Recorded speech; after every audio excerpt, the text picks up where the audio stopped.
Chapter 91. Chunxiang. Seventh Madam panicked and pulled her to sit down. Chunxiang, you don't understand. It's better to avoid trouble. Ear is still young. I don't want anything. I just want him to grow up safely. If it wasn't for my master stopping him that day, would the young master still have a way out? How many times could his little body take a beating? Chunxiang was furious. At this time, little Ear was lying on the windowsill, secretly watching his mother. His clothes were very old, washed white, and his trousers and sleeves were short. Although it wasn't as bright and well-fitting as other children's, it was especially clean and tidy, with an indescribable temperament. Hearing his mother's words, little Ear's tender little face gradually revealed a disappointed expression. He gritted his teeth and wanted to speak several times, but unfortunately, every time the words reached his mouth, he swallowed them back down. His mother's forbearance made him able to endure. He was the most sensible child, but ever since he became sensible, he had always been sullen. The more little Chunxiang spoke, the angrier she became. Seventh Madam could only keep persuading her, and finally changed the topic.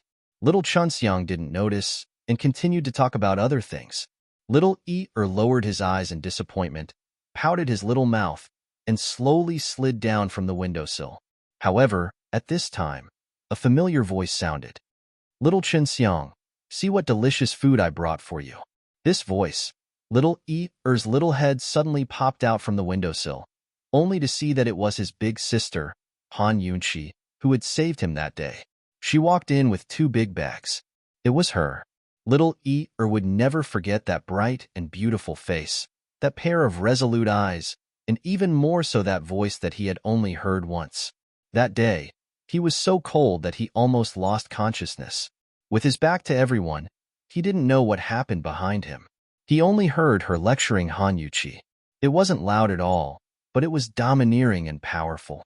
When he was about to faint, she said, Ear, don't be afraid.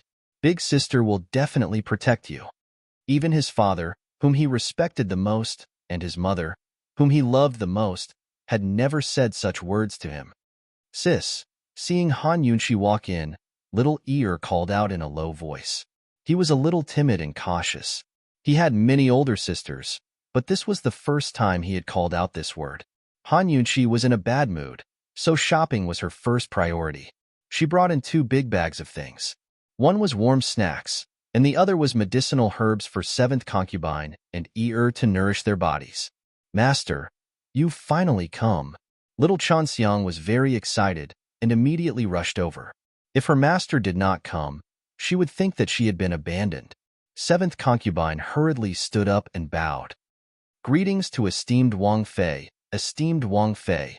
Before he could finish his sentence, Han Yunqi waved her hand. Forget it, forget it. Where's Ear? Hurry up and call him out. I've brought you delicious food. Little Ear was so excited when he heard this and was about to rush out, but he stopped before his mother said anything. Esteemed Wang Fei, you've taken such good care of Ear, and even let you spend money. 7th concubine felt very guilty. Han Yunqi was already in a bad mood and came out to get some fresh air. When she heard 7th concubine's polite words, she immediately became impatient. 7th concubine, if you're going to be so polite, you can wait outside. We'll eat with Ear first. When she said this, 7th concubine was stunned. Little Ear, who was hiding at the side, couldn't help but burst into laughter. Who's laughing? Han Yunqi looked in the direction of the sound. Little Ear immediately hid. Unfortunately, Han Yunqi's sharp eyes still saw his little head that he didn't remember to hide. This boy was so brave that day. Was he shy today? And he was even playing hide and seek with her? Han Yunqi narrowed her eyes and warned little Chunxiang and 7th concubine not to make a sound. She quietly walked to the windowsill and stuck her head out to take a look. Unexpectedly, she didn't see anyone. Han Yunqi was delighted. She looked inside the room and saw little Ear hiding behind the screen. He stuck his little head out to look at her from afar. His expression was adorably silly and timid, as if he wanted to come closer but didn't dare. Han Yunqi grinned and walked around the front door, pretending to run over. Little Ear was shocked and turned to run to the back door. This time, Han Yunqi was overjoyed. Little fool. She laughed and ran to the back to block him. Who knew that little would be so fast? Just as Han Yunqi was about to reach the back door, he rushed out. Seventh concubine was about to call out to stop when little Chen Xiang immediately covered her mouth. It was rare for esteemed Wang Fei to be so playful, so how could she stop her? Han Yunqi grabbed nothing but air. She narrowed her eyes and laughed mischievously.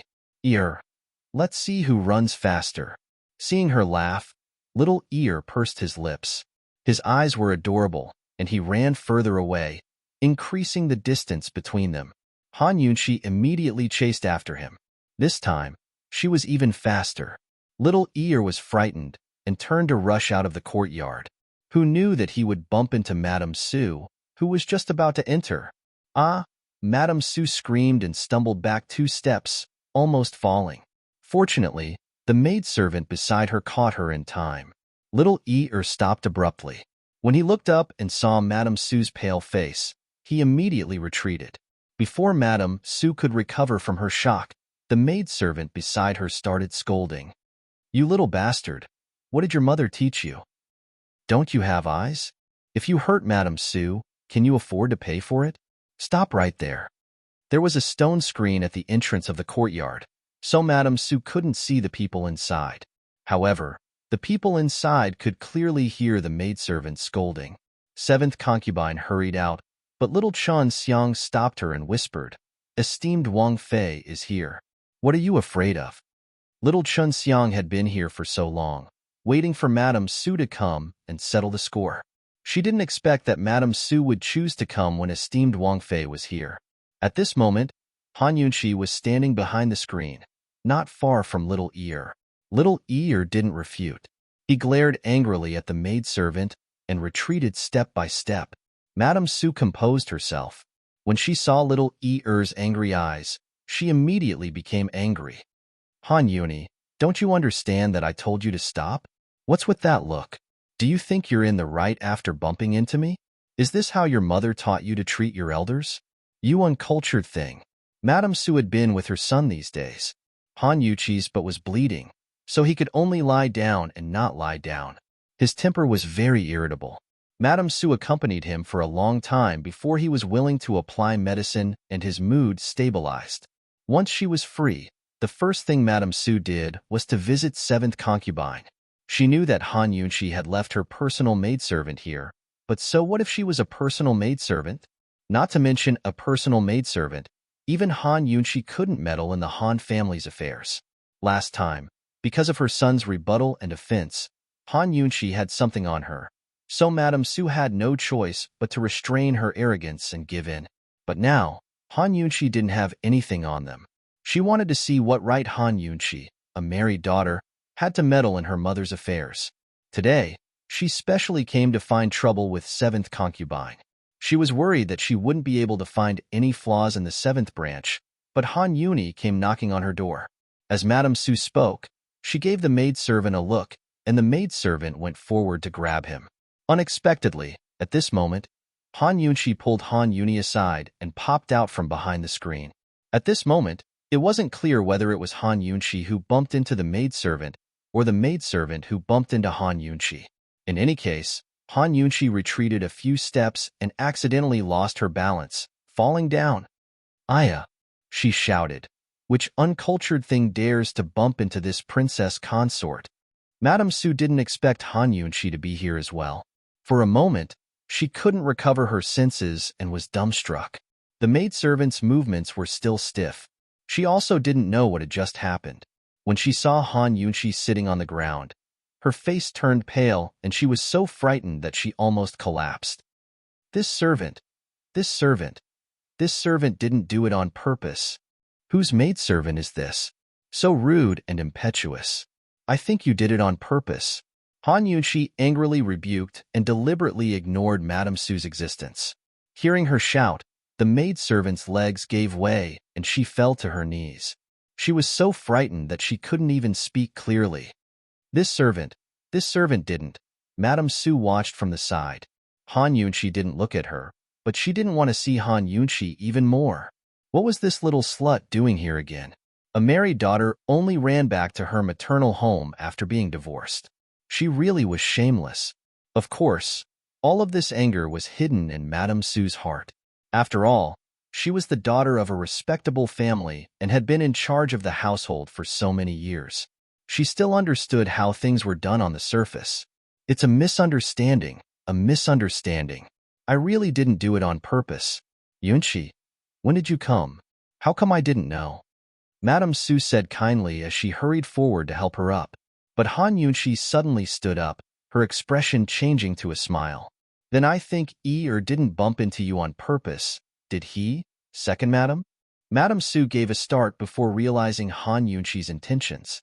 Hearing the words second madam made her eyes turn cold, her delicate features turning malevolent. That's right.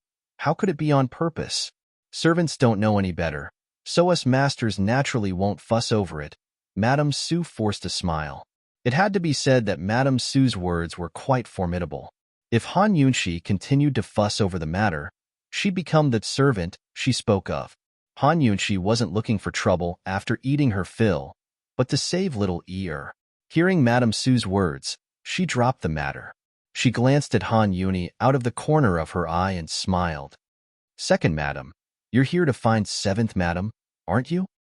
I made a special trip to check on seventh young master's injuries. Seeing that he's alive and kicking, he should be fine, right? Then I don't have to worry, Madame Su said lazily, a trace of ridicule on her lips. Fortunately, he was treated in time. Otherwise, who knows how badly he'd be injured. He might be bedridden for 10 days to half a month. Han Yunqi wasn't polite at all. It was Han Yunqi who'd be bedridden for 10 days to half a month, all right?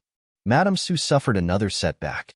In a fit of anger, she couldn't help but remind her coldly, Yunqi, ever since I married into the Han family, even your father has called me madam. The Han family doesn't have a second madam, only Madame Su. Is that so? Why didn't I know about this? Esteemed Empress Dowager doesn't seem to know either. Before Han Yunqi could finish, Madame Su heard the threat in her words and immediately defended herself. Yunqi, I think you've misunderstood. I don't even have enough time to respect Big Sister, so why would I covet the position of official wife? What virtue or ability do I have? I don't dare compare myself to Big Sister. It's just a form of address. Your father doted on me back then, so he called me madam. This madam isn't the same madam. After all, it's your father's idea. It's not good for us to change it, is it? Han Yunqi smiled and thought to herself, Madame Su, Madame Su. So you still know how to be afraid. It's just a form of address. This Wang Fei's used to calling you second madam. It's very intimate. Yunqi, actually this. Before Madame Su could finish, Han Yunqi cut her off, imitating Madame Su's cold tone. Second madam, ever since I married into the Duke of Qin's estate, even my father calls me Qin Wang Fei. There's no Yunqi here, only esteemed Wang Fei. This. Chapter 92. Han Yunqi, that damned girl, actually used her own words to return the favor. Madame Su was so angry that her chest felt stifled. The taste of blood immediately rose to her throat. If she hadn't held it in, she probably would have spat out a mouthful of blood. But this shameless slut, did she really think she could use the Empress Dowager's name to strut around just because she saved the crown prince? She was too naive. Madame Su's hands clenched into fists within her sleeves. Her long eyebrows reached her temples, and her eyes were fierce and fierce. She'd originally planned to wait until her son's injuries were better before asking Han Yunqi for the storehouse key as the eldest son. But now she couldn't care less. There was no time like the present. She wanted the storehouse key now and kill Han Yunqi's arrogant limelight. Esteemed Wang Fei is right. This commoner was lacking in manners. Madame Su smiled insincerely and bowed slightly. It's fine. It'll be fine as long as you change. Han Yunqi was very confident and didn't feel guilty at all. If seventh young master doesn't have anything else, then I won't go in. Esteemed Wang Fei, you came just in time. I was just thinking of a day to pay you a visit. Why don't you come to this commoner's place for a cup of tea? Madame Su added. At these words, Han Yunqi knew what was going on. Madame Su wanted the storehouse key. Little Chun Xiang had been full of confidence in persuading seventh madam these past few days. How would she know 7th Madam's worries? But Han Yunqi understood. She was a married daughter. Even if her status was noble, according to the customs of the world, she'd be gossiped about if she frequently returned to her maternal home, let alone meddling in her family's affairs. After all, Tianing country's customs could be considered civilized. In many places, once a daughter married out, she could only return to her maternal home after being divorced. Thus, if Madame Su allied with a few other concubines to ask for the storehouse key in her hands, she really would have to give it to them. However, since Han Yunqi dared to come, she must have a countermeasure. She wasn't afraid. Is there something you can't talk about here? Han Yunqi feigned ignorance as she asked curiously. This matter can be big or small. Now that I'm the one in charge of the Han family, it's more appropriate to talk about it in my room. As Madame Su spoke, she was about to leave when she turned around and glanced disdainfully at Han Yuni. She shouted towards the courtyard, 7th Madam, why don't you come along? 7th concubine's heart skipped a beat. She knew that something bad was about to happen, but she had no choice but to follow along. Before she left, she instructed Ir, you and Sister Chun Xiang stay in the courtyard. Don't run around, understand? Han Yuni nodded obediently as he stole glances at Han Yunqi's retreating form. His dark eyes were filled with reluctance, as if he'd never see this big sister of his ever again. Unexpectedly, Han Yunqi had only taken a few steps when she suddenly turned around and said, Little Ir, come here. Come with me. A child was a child. Han Yuni immediately broke into a grin, unable to hide his emotions. Just as he was about to run over, 7th concubine said, Esteemed Wang Fei, it's better for a child to. It's not a big deal. It's fine to let him come. I like him. Han Yunqi smiled and waved at Ir. A trace of worry flashed across 7th concubine's eyes. She wanted to say something but stopped. She originally wanted to wait for esteemed Wang Fei to come and talk to her about the storehouse key. Who knew that she would bump into Madame Su the moment she arrived? Seeing that his mother didn't stop him, Ir was extremely excited and immediately ran over. However, this boy was still shy. He was clearly running towards Han Yunqi, but in the end, he grabbed his mother's hand. Han Yunqi was amused and picked up Ir. Why are you so afraid of me? I saved you. I won't eat you. Ir's little face reddened, and he didn't speak. At the side, Madame Su glanced at him, and her lips curled into a mocking smile. No matter how much Han Yunqi dotes on this boy, he won't have a share of the storehouse key. Han Yunqi, just smile. I'm looking forward to your reaction later. Go. Invite 3rd concubine over as well. Tell her that there's something important, and she'll definitely come. Madame Su instructed in a low voice. On the way, Han Yunqi kept teasing Ir. Although Ir was shy, he had a stubborn temper. No matter how Han Yunqi teased him, he didn't speak. Perhaps it was fate. Han Yunqi was exceptionally patient and didn't get angry. Hey, boy, do you know who I am? If you don't answer me, I'll punish you. Han Yunqi warned. Unfortunately, Han Yuni just looked at her and blinked his big, adorable eyes without answering. Han Yunqi thought for a moment and asked, Boy, big sister plans to be your guardian and protect you. When you grow up, how do you plan to thank me? Unexpectedly, this time, Ir actually pursed his lips and timidly said, When I grow up, I'll protect you. Han Yunqi didn't expect this and laughed happily. You finally opened your mouth. Okay, big sister will remember. Here, pinky swear. As she spoke, she stretched out her pinky. Ir blushed and smiled, stretching out his pinky as well. Holding Ir's pinky, Han Yunqi's heart was actually a little heavy. Little Ir, you have to grow up smoothly. Other than Madame Tianxin's orchid residence, Madame Su's fallen secluded residence was the largest and had the best location in the residence. Originally, this courtyard was worthy of its name, quiet and livable. Unfortunately, after eldest young master Han Yuqi's renovations, it completely lost its original elegance and became luxurious and high-profile. Those who didn't know would think that they came to the wrong place. Along the way, Madame Su was looking forward to Han Yunqi's reaction when she asked for the storehouse key. She had thought of all sorts of reasons. This time, if Han Yunqi didn't hand over the storehouse key, it wouldn't be so easy for her to leave the Han residence. But who knew that when the group of people arrived at Fallen's secluded residence, they saw second young Miss Han Ruashua running out in a sorry state. No matter how they looked at it, it looked like she was running away. What was going on? Han Ruashua turned around and saw Han Yunqi and the others. She was first stunned, then choked with sobs. Madame Su, eldest young master is too much of a bully. What happened? Madame Su asked with a frown. Unexpectedly, before Han Ruashua could complain, she heard a commotion from inside the door. Then, she saw a group of servants swarming out of the door like a swarm of bees. Many people were even pushed to the ground and rolled a few times. Madam, eldest young master is angry again. Not only did he chase everyone out, he also smashed a lot of things and almost hurt second young miss. Madam, eldest young master also smashed all of the medicine. Even the ointment you applied this morning was all gone. I couldn't persuade him no matter what. Hearing the servant's report, Madame Su's face instantly darkened. Wasn't he fine when she left?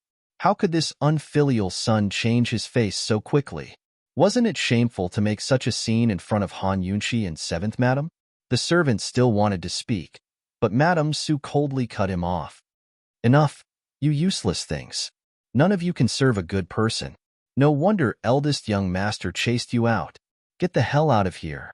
The servants didn't dare to speak. They all admitted that they were unlucky and retreated. Madame Su, you invited me and my mother here. What does eldest young master mean by this? Isn't he going too far? Han Ruashua said angrily. Third Madame Li's background wasn't as good as Madame Su's, but she was still from a large family. Her maternal family in Tianxue City in the north of Tianning was considered a decent family. Although Madame Li was the daughter of a concubine, her dowry when she married into the family was not small. Moreover, she had always been generous and magnanimous, so she didn't have much direct conflict with Madame Su. Madame Su and Madame Li minded their own business and tolerated each other's children. Ruashua, where's your mother? Is she still inside? Madame Su pretended to be concerned. My mother told me to come over first. She'll be right behind me. Fortunately, she didn't come with me. Otherwise, I can guarantee that eldest young master would even dare to hurt my mother. Han Ruashua usually disliked Han Yunqi the most, so she had to seize this chance to complain. Aya, it's his fault. Just take into account that his injuries are so serious and don't bicker with him, Madame Su comforted. Madame Su, don't worry. I'm not that petty, Han Ruashua said. As Han Ruashua spoke, she pretended to look up carelessly and saw Han Yunqi and the rest. Yunqi, isn't this big sis Yunqi? Han Ruashua cried out in pleasant surprise. She pretended to grumble as she glared at 7th Madam and stomped her foot. Her acting was very real. 7th Madam, when did big sis Yunqi come? You didn't even tell me. Han Yunqi put on a false smile as she thought to herself, what a smooth and slick second young Mississippi. She's on good terms with all the other branches, so why didn't she get along with me back then? After being an older sister for so many years, this was the first time she'd heard her call her Big Sis Yunqi. When she, the eldest daughter of the first wife, lost power, Han Ruashua, as the second young miss, was the boss of the sisters. She'd secretly instigated the other younger sisters to make things difficult for her. Don't think I don't know just because you're hiding behind the scenes. Han Ruashua carefully examined Han Yunqi's face, excitement written all over her face. Big sis Yunqi, your face is really healed. It's so beautiful, But before she could finish, Han Yunqi cut her off cold. Second young miss, this Wang Fei isn't familiar with you, is she? Han Ruashua's expression immediately turned stiff, but she quickly recovered. Big sis Yunqi just loves to joke. Unfortunately, Han Yunqi wasn't planning to give her any face. Cold again, she said. This Wang Fei isn't joking. At these words, the atmosphere turned chilly. Han Ruashua's eyes flashed with hatred as she thought to herself, Han Yunqi, this shameless thing. She caused father to go to prison, stole the storehouse key, and now she dares to come strutting around at the Han estate. Does she think no one knows about her scandalous deeds? She'd endure it. She'd wait and see how Lady Su would take back the storehouse key and deal with her. Lady Su must have called everyone here for the sake of the storehouse key.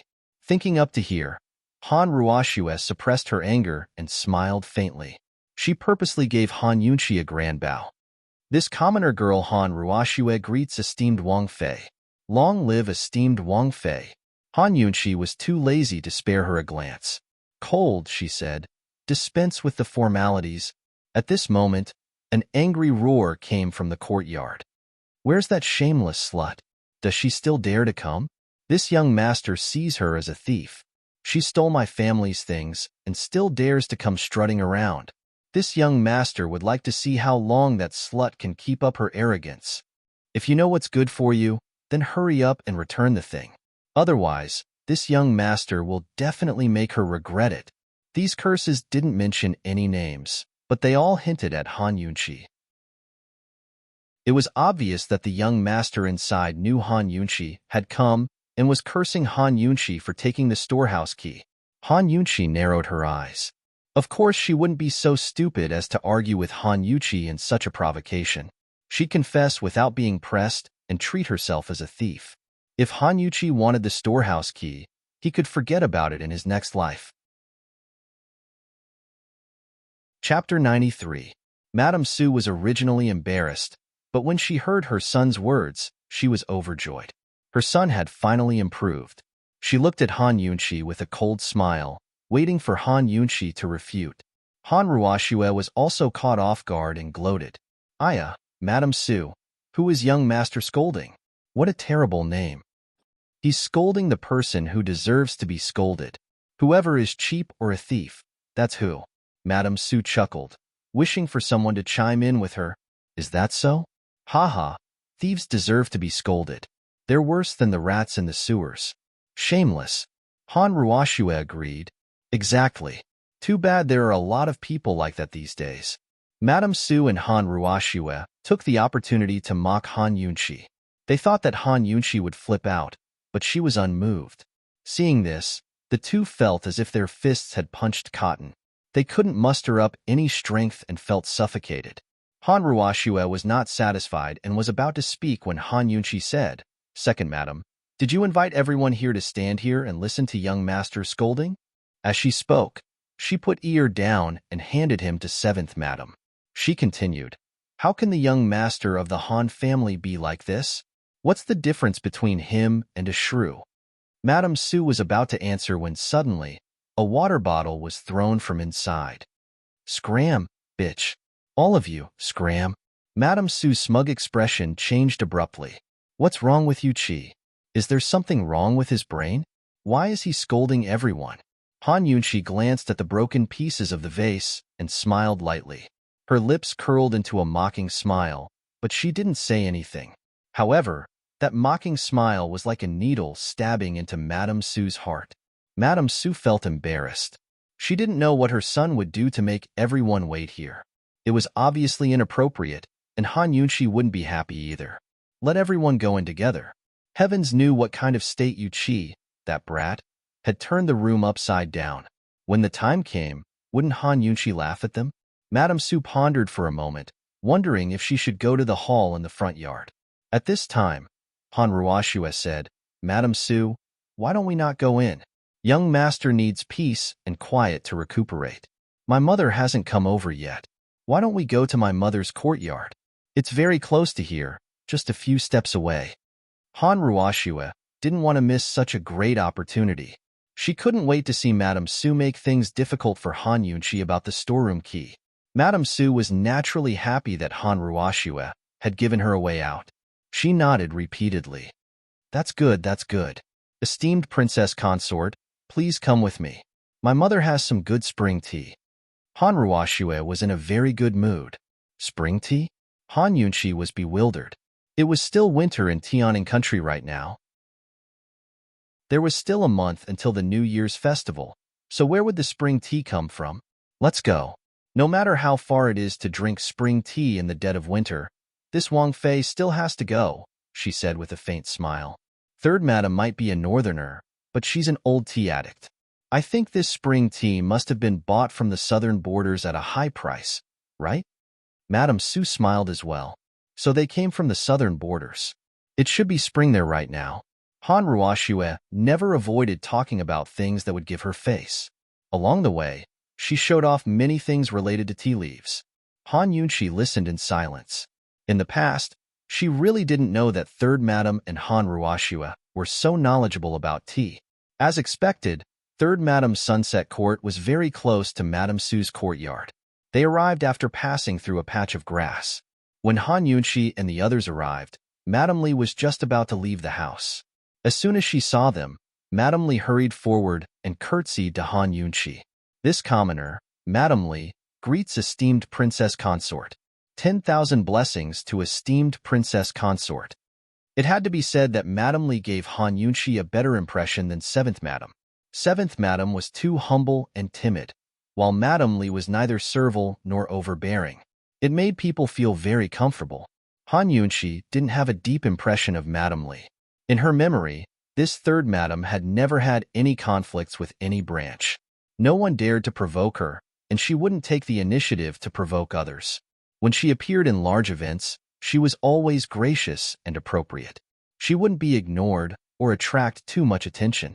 Han Yunqi thought that if Han Ruoxue was a man, perhaps Han Kongan would consider giving the position of the head of the household to the third branch. Although Han Ruoxue could take in a son-in-law, it wasn't something to be proud of. Moreover, it wasn't as if the Han family didn't have a male heir. You may rise. Han Yunqi waved her hand, indicating for Third Madam to rise. When Third Madam got up, she didn't forget to greet Madame Su and 7th Madam. Her attitude was polite and well-mannered. She even smiled at Little Ear. Han Yunqi saw this but didn't say anything. Madame Su explained the purpose of her visit, and Third Madam invited everyone into the courtyard. As soon as they entered the courtyard, the fragrance of tea immediately assailed their nostrils. It was said that the tea in Third Madam's room never ran out. Everyone took a seat. Third Madam personally fetched a pot of spring tea and said with a smile, "I only received this tea a few days ago.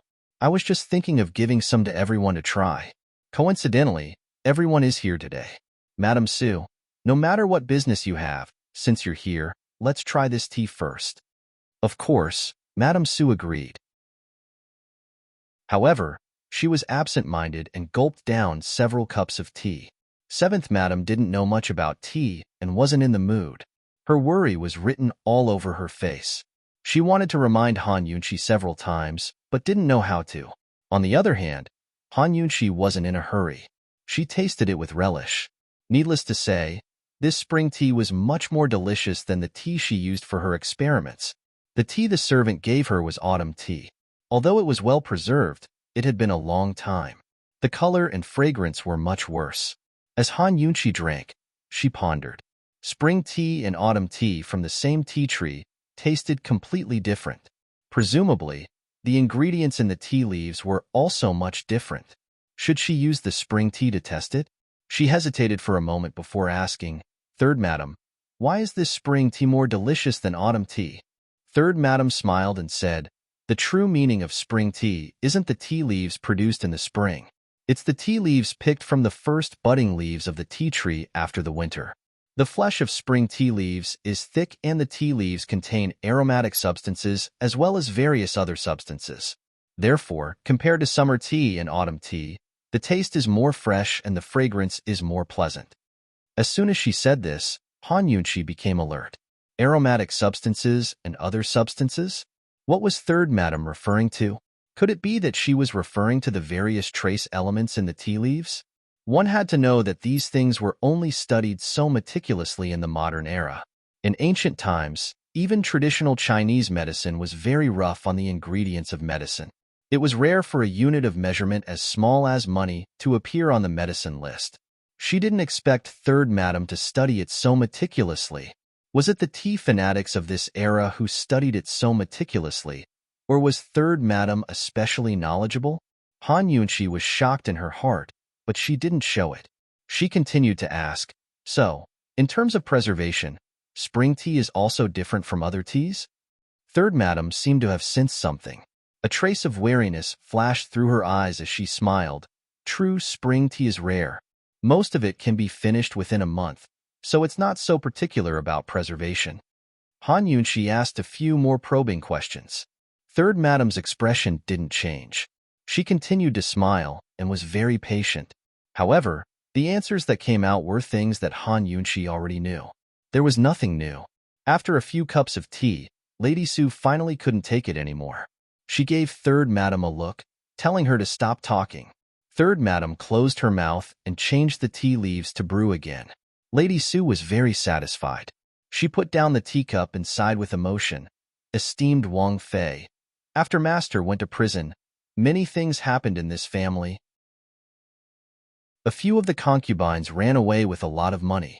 Now, only us 3 sisters are left. Sigh. As Lady Su spoke, she deliberately looked at Madame Li and then at 7th Madam. She continued, Master was sentenced to life in prison. He doesn't even allow visitors. Now, the Han family is such a big family, but there's no one to call the shots. How many people in the family are jealous? Yesterday, third uncle even came to ask me. He said that if the young masters in the family can't get up, I should quickly hand over the storehouse key to him. He said that the storehouse key and the Han family medical cannon belong to the Han family, not our family. Tell me, isn't that infuriating? As soon as she finished speaking, there was silence. Everyone knew that the storehouse key was in Han Yunqi's hands. 7th Madam lowered her head and didn't dare to make a sound. 3rd Madam was busy brewing tea and didn't make a sound. Smart people could tell that Lady Su's words were beautiful. She didn't point the finger at Han Yunqi, but she was obviously insinuating that Han Yunqi was the least qualified to have the storehouse key. Han Yunqi didn't speak either. She hugged ear with one hand and poured tea with the other. She was calm and composed. This spring tea was fresh but not greasy. It tasted so good that she was falling in love with it. Among those present, Er's expression was the most serious. His dark eyes were focused, as if he was trying hard to figure out the meaning behind Lady Su's words. Seeing that no one reacted, Madame Su didn't panic. She didn't expect 7th concubine and 3rd concubine to speak up for her today. She only needed them to be present so that they wouldn't deny it if the storehouse key fell into her hands. Lady Su sighed softly and said, Yesterday, 3rd uncle came. This morning, 4th uncle came as well. His intentions were similar to 3rd uncle's. Don't you think they're bullying our Han family because we don't have enough people? Although no one answered, Lady Su continued, No matter what, our Yuchi is an adult. He's a dignified young master. How can they be like this? At this moment, Han Ruoxue, who had been sitting by 3rd Madam's side, couldn't help but ask, Lady Su, my father's been in prison for a while now. Why did they only come knocking now? At these words, 3rd Madam immediately stomped on Han Ruoxue's foot under the table. Han Ruoxue cried out in pain, but had no choice but to endure it. Lady Su rejoiced at the response and sighed. I don't know where they heard the news. They said the storehouse key is with esteemed Wang Fei because none of our young masters can support themselves. They had to rely on esteemed Wang Fei's power and influence to keep the key with her. At this, Lady Su finally met Han Yunqi's eyes. Esteemed Wang Fei, say, if news of this spreads, it doesn't matter if it loses the Han family's face, but it'll affect you negatively as well. If Grand Concubine E finds out, she'll definitely be unhappy. If Grand Concubine E knew, of course she'd be unhappy. Although the Han family was large and prosperous, it wasn't even the tip of the iceberg compared to the Duke of Qin's estate. Why would Grand Concubine E care about the Han family's small assets? Once news of this spread, the fact that Qin Wangfei had returned to her maternal family to fight for the family assets was enough to put Han Yunqi on the capital's headlines again. In the end, she'd be shaming the Duke of Qin's estate. Chapter 94. Qin Wangfei's incomparably glorious title also brought Han Yunqi various restrictions. Han Yunqi understood this principle very early on. Although Madame Su's threat was very effective, it was a pity that it was no longer new to her. However, since Madame Su wanted to play, she didn't mind playing with her to the end. She smiled and said, Second Madam, the Han family isn't such a mess, but you still care about my imperial mother's feelings. This princess consort will definitely convey your concern to imperial mother. When these words came out, Madame Su couldn't remain calm. What did Han Yunqi mean? Could it be that she wasn't afraid? She even called her imperial mother so affectionately. Han Yunshi was calm and composed as she spoke again. Since my uncles are so concerned about the storehouse key and the Han family successors, I'd like to ask second madam to tell them when they come back next time. Just say that my father's only been imprisoned, not dead. He knows the choice of the family head in his heart. There's no need for some people who have nothing better to do and have ulterior motives to worry about it. Madame Su's words were insinuating Han Yunshi, and now Han Yunshi was making oblique accusations. This time, how could Madame Su sit still? She didn't think that Han Yunshi would dare to mention Han Kongan. She received news from the Ministry of Personnel that Han Yunshi saved the Crown Prince and denied Han Kongan's diagnosis. This was the real reason why Han Kongan was in prison. To put it bluntly, it was Han Yunshi who harmed Han Kongan. Now she was restricting the Han family from visiting Han Kongan. This was clearly because she stole the storehouse key and was afraid that the matter would be exposed. This shameless brat actually dared to talk about her father so confidently. Madame Su couldn't help but grit her teeth. Since this matter was brought up today, she wouldn't let it go so easily. Esteemed Princess Consort's words are reasonable. However, in this commoner's opinion, esteemed Princess Consort is a married woman after all. If the Han family's storehouse key is in your hands, it will inevitably cause gossip. Madame Su paused for a moment before continuing. I'm sure old master entrusted the storehouse key to you in a moment of desperation and asked you to pass it to the Han family, right? Han Yunshi didn't say anything. She raised her eyebrows and looked at Madame Su playfully. For a moment, the surroundings suddenly became quiet and the atmosphere became tense. Madame Su was obviously in the right, but for some reason, she felt guilty when Han Yunshi sized her up. Finally, she couldn't hold it in any longer. Madame Hellion, you two should also say something. Right now, there are only us three sisters left in the estate. It's time for us to work together. The Han family cannot be defeated by our hands. Hellion sure didn't even dare to raise her head, let alone answer. Li Shi remained silent, as if this matter had nothing to do with her. She acted as the host and poured tea for everyone present. The scene fell into silence once again. Unexpectedly, at this moment, a rustling sound came from outside. Are you guys discussing the storehouse key? This young master is the eldest son of the Han clan. Shouldn't you all respect this young master's opinion? Where's the key? Take it out now.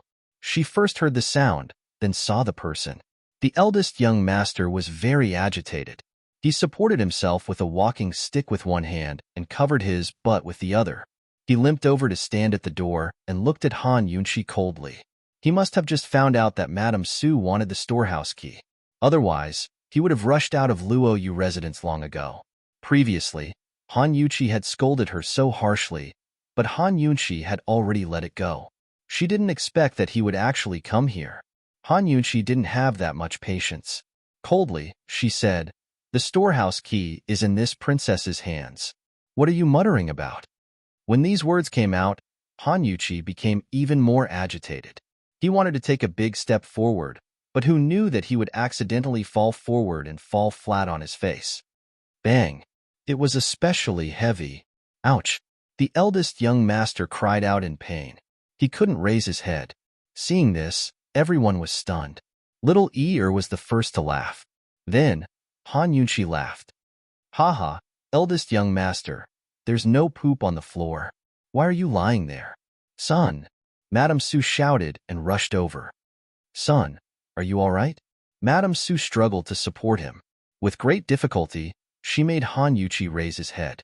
She saw that his forehead, cheeks, and the tip of his nose were all bruised and red. It was as comical as it could be. Seeing this, the entire hall roared with laughter. Even the cautious seventh madam couldn't help but laugh. At this time, Madame Su was helping Han Yunshi turn over. Who knew that when he turned over, his butt hit the ground? Han Yunshi suddenly shouted, "It hurts! It hurts!" As if he had been electrocuted, he suddenly lay on his side. His butt left the ground, and then he pushed Madame Su away. He was so fierce that it was terrifying. "Do you want to hurt me to death?" Madame Su saw that his face was twisted in pain. Her heart ached and she was very concerned. "Mother didn't do it on purpose. Are you all right?" Does it still hurt? Let's go back. Mother will apply medicine for you. However, Han Yuqi turned his head and glared at the people around him. He said fiercely, "What are you laughing at? Is it very funny?" This time, other than Han Yuqi, everyone stopped laughing, especially seventh madam.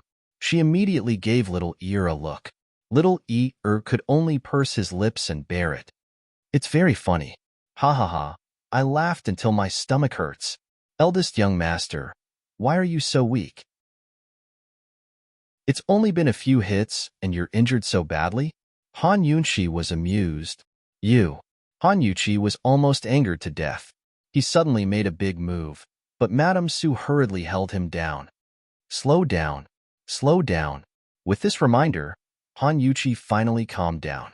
With one hand covering his butt and the other holding Madame Su's hand, he carefully stood up. He was tall and strong, and with his fat body, his careful movements were especially comical. In short, Han Yunshi couldn't stop laughing until her stomach hurt. Little Ear was by Han Yunshi's side. He had been holding back for a long time. Seeing Han Yunshi laughing like this, he finally couldn't hold it in and let out a puff. At this time, Han Yuqi, who had just steadied himself, immediately looked over coldly and angrily said, "Han Yuni, you dare to laugh at this young master?" He couldn't do anything to Han Yunshi, but he could at least scold Han Yuni. "At such a young age, you dare to laugh at your elder brother. You uneducated thing." Little Ear immediately quieted down. Seventh Madam lowered her head and didn't dare to make a sound. Scolding a son for being uneducated in front of his mother was undoubtedly a kind of insult. A cold glint flashed through Han Yunshi's eyes. She hugged Little Ear and sneered, "Ear, laugh if you want to. He's already an adult, yet he dares to speak rudely in front of his elders. Is he worthy of being educated? Also, he can't even walk properly. From what I see, not only did his mother not teach him how to behave, she didn't even teach him how to walk. It's really too funny. If it were me, I would hide if I was afraid of being laughed at. What are you mumbling about?" As Han Yunchi spoke, she deliberately laughed, ha ha ha, 3 times. She teased Little Ear's little face. "Come, give sister a smile." With big sister's protection, Little Ear wasn't afraid of anything. He slowly cracked open his mouth and gave Han Yunshi an especially beautiful smile. "That's right. Smile and you'll be in a good mood." Madame Su was so angry that her face turned purple. Han Yuqi was clumsy and couldn't refute her. His anger surged and he immediately shouted, "Qin Wang Fei, don't talk nonsense. Hand over the storehouse key now. That belongs to the Han family. Since you're already married, it has nothing to do with you. Hand it over immediately." In the end, they were all here for the storehouse key. Han Yunshi was calm and composed as she lifted her chin high. "I didn't bring it. You." Han Yuqi clenched his fists and gritted his teeth as he said in a low voice, "Slut, you're asking for a beating." Madame Su had long wanted to hit her, but after experiencing many storms, she was still calm. She pressed down on Han Yuqi's hand and said in a low voice, "Didn't you suffer enough last time? Why are you so impulsive? See how I deal with her." Han Yuqi's heart still palpitated at the mention of the 50 paddles. He gritted his teeth and could only endure for now. Anyway, when he got the storehouse key first, he would slowly torture Han Yunshi.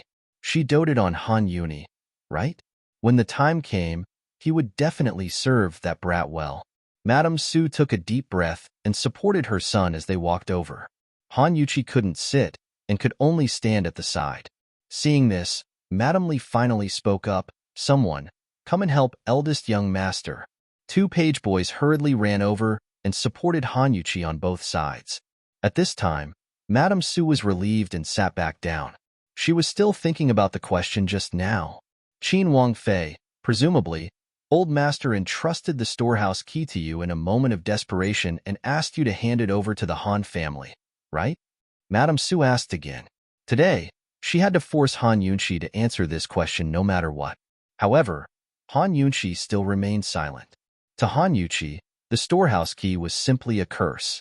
Seeing Han Yunshi's silence, he immediately questioned, "Qin Wang Fei answer. Don't tell me you're guilty?" Unexpectedly, Han Yunqi still remained silent. Seeing this, Han Yuqi was even more certain that Han Yunqi must have snatched the storehouse key from his father. He was about to make trouble when Madame Li, who had been silent all this time, suddenly opened her mouth. I think that old master must have given instructions for the storehouse key to be in Wang Fei's hands, right? A cold smile flashed through Han Yunqi's eyes. She was silent because she was waiting for third Madame to speak. Previously, she thought that Madame Su's words were quite impressive, but after hearing Madame Li's words, she realized that the true expert was Madame Li. Madame Li's words were clearly probing. If Han Kongan had taken the initiative to give the storehouse key to her, then he must have instructed her to give it to someone else. At this time, she should have said it. If she had snatched the storehouse key from Han Kongan's hands, then it would be difficult for her to answer this kind of question. Madame Li was indeed smart. According to common sense, when Han Kongan handed the house key to Han Yunqi, he would have instructed her to give it to the Han family. Unfortunately, Madame Li overestimated the Han family's situation and underestimated Han Kongan. Han Kongan might have been muddle-headed on the matter of Madame Tianxin, but he was shrewd in other matters. He was very clear on the conduct of the young masters and the thoughts of the concubines. In his heart, he was not biased. Everything was for the sake of the Han family. Even though he had specifically instructed Han Yuni, he did not say that Han Yuni would inherit the position of the house head. He had given the choice to Han Yunqi. Compared to the power of the Ministry of Personnel behind Madame Su, Han Kongan was more willing to believe in Han Yunqi. Hearing Madame Li's words, Madame Su was overjoyed and hurriedly added, "That's right. Old master must have instructed you to do something." Wang Fei, look at the situation now. Everyone is here today, so just say it. Han Yunqi sneered in her heart. She had originally planned to investigate the matter of the spy in the general's estate before dealing with the Han family's matter. Now, since Madame Su was so anxious and Madame Li could not hold back, there was no harm in saying it in advance. Chapter 95. Han Yunqi leisurely drank a cup of tea before opening her mouth. Father did tell me something. When she said this, even seventh Madame, who had her head lowered, looked up. Her brows were tightly knit, looking very worried. Madame Li was very calm, but Han Ruoxue and Madame Su were both very nervous. Of course, the most nervous person was Han Yunqi. He couldn't wait to blurt out, "What is it?" Something big. Han Yunqi's tone became heavy, which made Han Yunqi even more nervous. He forgot to investigate the truth and unconsciously leaned forward, anxiously asking, "What big thing?" Father said that the storehouse key will be temporarily given to me for safekeeping. When there's a suitable candidate for the head of the household, I'll hand over the key. During this time, he hopes that the young masters and misses of each branch will concentrate on studying medicine and won't have too many utilitarian thoughts. When she said this, Han Yunqi's eyes turned cold and he angrily said, "Impossible. You're lying." He knew that Han Yunqi would definitely find an excuse like this, but if he wanted to fool everyone present, he was too naive. How could father do this? Not to mention that father went to prison because of her. Even before he went to prison, the person father disliked the most was this young miss. Even if father didn't have any intention of appointing another head of the household, he couldn't possibly entrust the storehouse key to Han Yunqi. Who did she think she was? Esteemed Wang Fei, it's not appropriate to say these words without evidence. Madame Su's voice also turned cold. On the side, Han Ruoxue also couldn't help it. Han Yunqi's words were simply a joke to her. Esteemed Wang Fei, this kind of joke isn't funny at all. How about you go to the Supreme Court and let everyone see father? Otherwise, even if we believe you, the people in the clan won't believe you. Han Ruoxue's words were very direct. This time, Madame Li didn't stop her. Han Yunqi quickly agreed. That's right. Qin Wang Fei, if you have the ability, then go to the Supreme Court and make an exception and let us see father. Otherwise, we definitely won't believe you. That's right, Princess Consort. I've heard that life imprisonment isn't that strict. You're allowed to visit once or twice a year. I can't do that. Many people can't see old master. Maybe there's someone from above. If you can make an exception, it shouldn't be a problem, right? Madame Su couldn't wait to ask. Esteemed Wang Fei, of course we believe you. However, this is a big matter after all. You just said that Master is only in prison. He's still here. In my opinion, it's more appropriate to let the young Masters and young Misses meet with the old Master. That way, you won't be the subject of gossip. Madame Li's words were always so beautiful. Han Yunqi nodded. Very good. The second branch and the third branch were finally on the same side. Everyone was waiting for Han Yunqi to speak. They thought that she would refuse due to her guilty conscience, but who would have thought that Han Yunqi would actually nod her head? All right, then this princess will immediately handle this matter when I return and arrange for my husband to meet with you as soon as possible. She said it so casually, as if she was saying that the weather was good. For a moment, everyone present was stunned and revealed an incredulous expression. Even the silent seventh madam was shocked. They didn't hear wrongly, right? Han Yunqi had forbidden them from visiting because she didn't understand the Han family situation or Han Yuni. She was afraid that if the Han family met with Han Kongan and talked too much, it'd affect how she supported the head of the Han family. Now, it was proven that she and Little Ear hit it off the best. She had long decided on a candidate. At this time, she wasn't afraid of the Han family meeting Han Kongan. She couldn't wait for them to meet him so that they wouldn't cause her trouble in the future. Today, she came to the Han family to see Little Ear and relax. She didn't expect Madame Su to be so impatient to ask her for the storeroom key. That's good too. I'll settle this matter as soon as possible and focus on the general's estate. Han Yunqi finished the tea in her cup, put down Little Ear, and stood up lazily. Since the matter was settled, she should go back. Unexpectedly, just as she stood up, a northwest wind blew and the detoxification system suddenly issued an alarm. Beep, beep, beep. There's poison. The detoxification system's sudden warning surprised Han Yunqi, and she froze. However, after a moment, the wind stopped and the detoxification system's alarm was immediately removed. Based on the frequency of the detoxification system's warning, the poison was very close to her. However, she had been sitting here for so long. Why did the detoxification system only warn her now? Why did the wind only warn her now? Without a doubt, the northwest wind had blown the poison over. The wind had a poisonous smell. Generally speaking, only extremely toxic poisons would be blown by the wind, and their smell would remain in the wind. The smell would disappear very quickly in the wind. If it could be detected, it meant that the source of the poison wasn't far from her. Thinking of this, Han Yunqi abruptly turned to look at the northwest corner of the courtyard. There was a small wooden hut in the northwest corner of the courtyard. There were no windows and the door was locked from the outside. Could it be there? However, it wasn't too far away and didn't exceed the detection range of the detoxification system. Could it be that the amount of poison there was so little that the wind had to carry the smell of the poison over in order to detect it? Han Yunqi's curiosity was completely aroused. How could there be poison in Third Madam's courtyard? Since it was stored in the wooden hut, why was there so little poison? What kind of poison was stored in there? She subconsciously wanted to walk over. Unexpectedly, Third Madam suddenly stood up and called out, "Esteemed Princess Consort, what are you looking at?" Han Yunqi finally regained her senses. She hesitated for a moment, but didn't say anything. She smiled and said, "Nothing." Although it was nothing, she still walked over with large strides. Third Madam's eyes flashed with vigilance, but she didn't stop her. Han Yunqi arrived in front of the wooden hut and officially activated the detoxification system scan. This scan was incredible.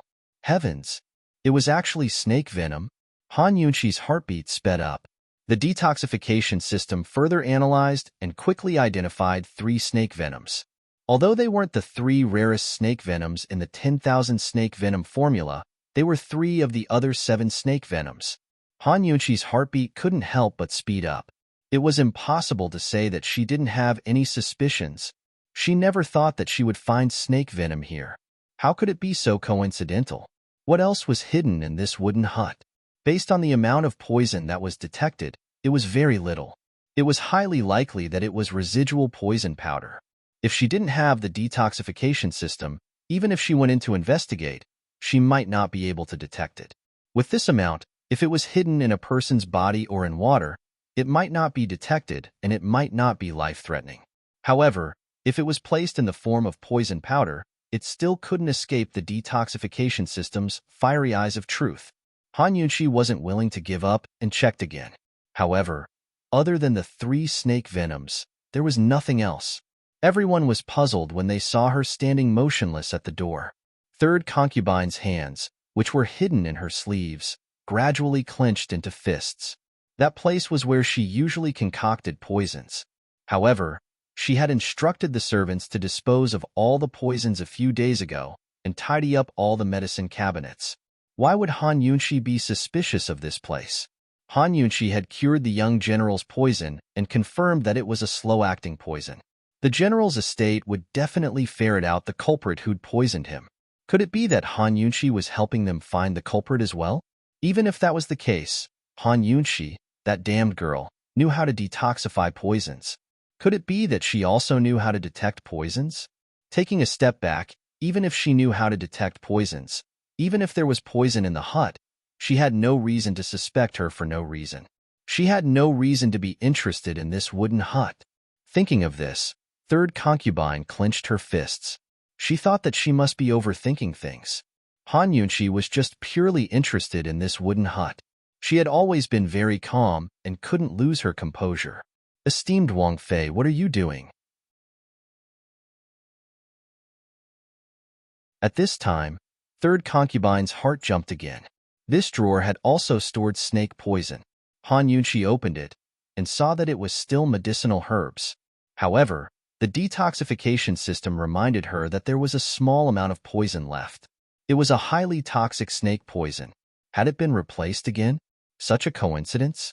Han Yunqi was suspicious and inadvertently turned to look at third concubine. Third concubine didn't expect her to turn around. She was caught off guard and revealed a panicked expression. Wang Fei, what's wrong?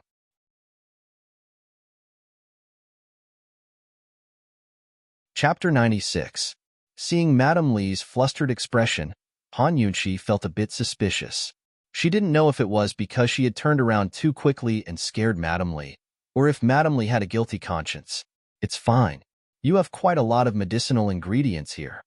Han Yunqi smiled and continued walking forward. When Han Yunqi turned around, third Madame finally let out a sigh of relief. She didn't miss Han Yunqi opening the 2 snake poison drawers. She was clearly much slower than before. Someone who could cure the 10,000 snake poison must know the recipe for the 10,000 snake poison. Could it be that Han Yunqi suspected something? No. All of the poison had been cleaned out. Even if Han Yunqi opened all of the drawers here, she wouldn't find anything. Even if Han Yunqi really suspected her, she could only deny this suspicion in the end. Third Madame was third Madame in the end. She quickly calmed down and continued to follow Han Yunqi forward. This time, Han Yunqi didn't directly open the drawer with the snake poison smell. Instead, she casually opened a few normal drawers without poison before finally opening the one with the snake poison smell. In the end, she still didn't find any snake poison, only medicinal ingredients. Third Madam, the medicinal ingredients here aren't cheap. Han Yunqi joked with a smile. Esteemed Wang Fei must be joking.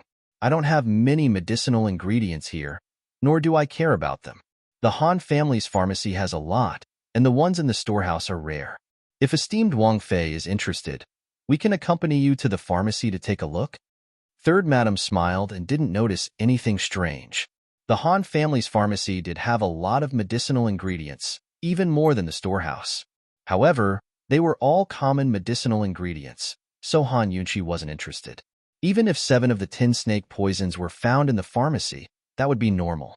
After all, those snake poisons could be used in medicine. However, third Madam's place wasn't simple. It was possible that third concubine's 3 types of snake venom were also used to concoct medicine. However, Han Yunqi was still unwilling to believe that things could be so coincidental that the 3 snake venoms were all gone and replaced by other medicinal materials. Looking at third concubine's smiling expression, Han Yunqi wondered if asking third concubine at this time would inadvertently alert the enemy. After a moment of careful consideration, she decided not to say anything. I won't go over. I'm tired today. It's time to go back. As she spoke, she stretched lazily and walked out of the wooden house. Outside, Madame Su, her son, and Han Ruoxue were all worried about the storeroom key. Seeing Han Yunqi's nonchalant attitude, they gnashed their teeth in anger, especially Han Yuqi. Esteemed Wang Fei. He paused for a moment before continuing. Are you really going to arrange for us to meet father? You're not lying, are you? What's wrong? Does eldest young master doubt this princess' words? Han Yunqi coldly asked back. I'm not doubting, I just don't know if I can believe you. Han Yuqi said a bunch of nonsense in a strange tone. Madame Su also opened her mouth with a smile. Esteemed Wang Fei, how about this? You set a time so that we can all prepare. That's right. Set a time so that we can prepare. The impatient Han Ruoxue also quickly agreed. Of course they had to set a time. Otherwise, who knew when Han Yunqi would do it? In the end, they might just drag it out and leave it unsettled. Han Yunqi looked at everyone one by one and pretended to ponder, looking troubled. Seeing this, Han Yunqi sneered, Esteemed Wang Fei, you can't be thinking of saying that you can't make an exception for the Supreme Court, right? This matter is really difficult to handle. Han Yunqi sighed. Seeing Han Yunqi in such a difficult situation, everyone was secretly delighted. They all thought that they had forced her into a corner and that she had nothing to say. But who knew that Han Yunqi would only sigh and say, 10 days. 10 days later, I'll arrange for all of you to see father. Actually, as long as she said the word, the Han family would immediately see Han Kongan. But this group of people was in such a hurry, so of course she had to make them wait like a year. They were waiting to see her make a fool of herself, waiting to see her tricked, exposed. And she was waiting to see their reactions after seeing Han Kongan. Presumably, Madame Su and eldest young master's reactions would be the most spectacular. They didn't think that Han Yunqi would give a time so quickly. Madame Su and Han Ruoxue were very surprised. Han Yunqi still didn't dare believe it and asked again, Esteemed Wang Fei, are you sure? Don't go back on your word and play with us. This time, Han Yunqi was angry and coldly said, What? Does eldest young master want this Wang Fei to write a contract? Can the imperial family's people not keep their word? The words, imperial family's people, reminded Han Yunqi to have a sense of propriety. If he didn't want his but to be hit again, he'd better restrain himself. Angrily glancing at Han Yunqi unwillingly said, I'll believe you this time. Seventh Madam was the most taciturn of them all. She looked at Han Yunqi with surprise and worry. She also didn't believe that her husband would entrust such a big matter to esteemed Wang Fei. She was really afraid that esteemed Wang Fei would cause trouble and harm her. Esteemed Wang Fei had saved the young general and the crown prince with great difficulty and had some status in the imperial family. What if something shameful happened? What would she do? Moreover, once esteemed Wang Fei lost her power and offended Madame Su, her and little Er's future days would be even more difficult. Seventh Madam could only hope to see her husband in 10 days so that he could make arrangements for them. After blocking Han Yunqi's mouth, Han Yunqi rubbed little Er's head and said, study your medical books well. Don't be like some ignorant and incompetent people who only know how to fight for power all day. We'll be doctors in the future. To be a doctor, you must first have moral character, then medical character. Do you understand? This time, little didn't look at his mother. Instead, he directly nodded and answered very seriously, Understood. Han Yunqi was overjoyed and instructed Seventh Madam, don't keep anything to yourself. Feel free to talk to little Chunxiang. Seeing her is like seeing me. These words were not so much for Seventh Madam to hear, but for Madame Su to hear. She still wanted to keep little Chunxiang in the Han family. After finishing her instructions, Han Yunqi was in a particularly good mood. She turned back to look at the small wooden house one more time before turning to leave. She thought that she had to get a batch of spring tea to test and think of a way to personally inspect Third Madam's courtyard. Who knows, she might make some other unexpected discoveries.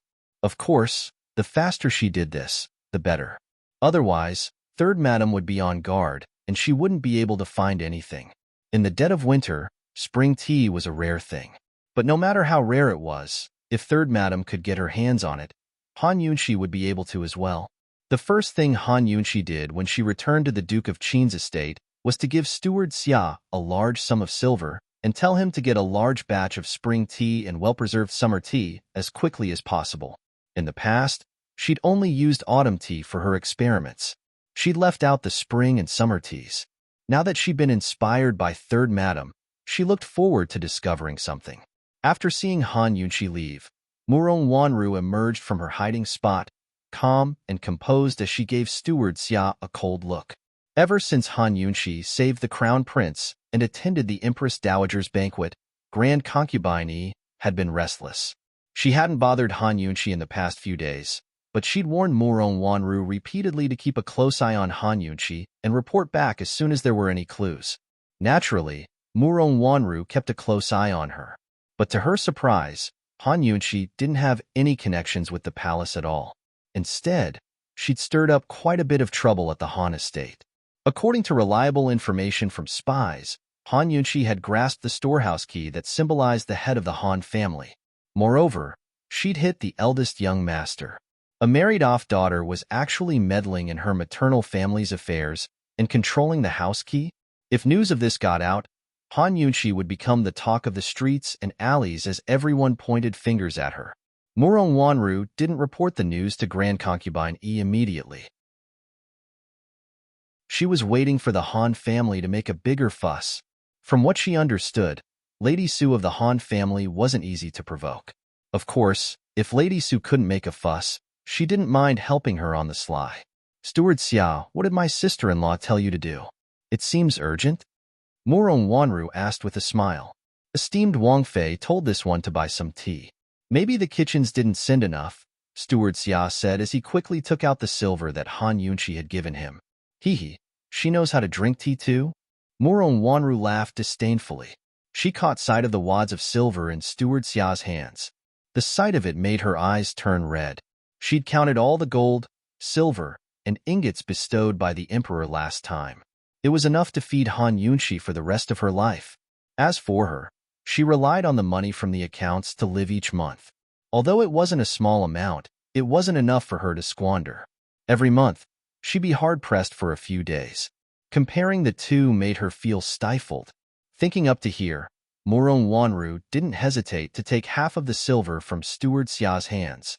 Without a word, she gave a cold snort and left. Of course, Steward Xia didn't dare to make a sound, but his heart was filled with resentment. In the past, Miss Murong had intercepted plenty of Grand Concubine Yi's rewards for her servants. Who in the estate didn't know that this foster daughter had admired the Duke of Qin for a long time? Compared to Grand Concubine Yi, this foster daughter probably hated esteemed Wang Fei even more. However, putting aside the generous rewards, many of the servants were still on the side of the princess consort after interacting with her for a period of time. Esteemed Wang Fei was a good-natured person who never made things difficult for the servants. Just this point alone was enough to throw Murong Wanru off. If it wasn't for the fact that Grand Concubine Yi doted on Murong Wanru, no one would be afraid of this foster daughter. Steward Xia had spoken up for esteemed Wang Fei just then. He only said he wanted to buy tea leaves, but didn't say how much less spring tea. Although he didn't know why esteemed Wang Fei wanted so much tea leaves, it was better if Miss Murong didn't know.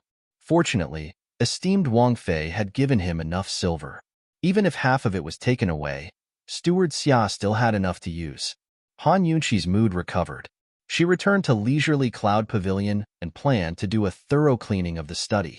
But as soon as she reached the courtyard gates, she saw a kind-looking old mama in her 40s. She was dressed simply, but her hands and feet were nimble as she carried out a large pile of trash. Han Yunqi gave a start. Who was this? This old servant, Zhao Mama, pays respects to esteemed Wang Fei. This old servant was sent here by His Highness Duke of Qin. His Highness Duke of Qin said to have this old servant and Chen Xiang serve esteemed Wang Fei together. Zhao Mama quickly made a bow and introduced herself, not forgetting to sneak a peek at Han Yunqi. Han Yunqi finally understood. She looked Zhao Mama over and unconsciously bit her lip. Her was drawn out very long. No matter how you listened to it, it sounded like there was a deeper meaning behind it. Zhao Mama grew uneasy as she looked at the trash in her hands and hastened to explain. Esteemed Wang Fei, His Highness told this servant to clean up all of this.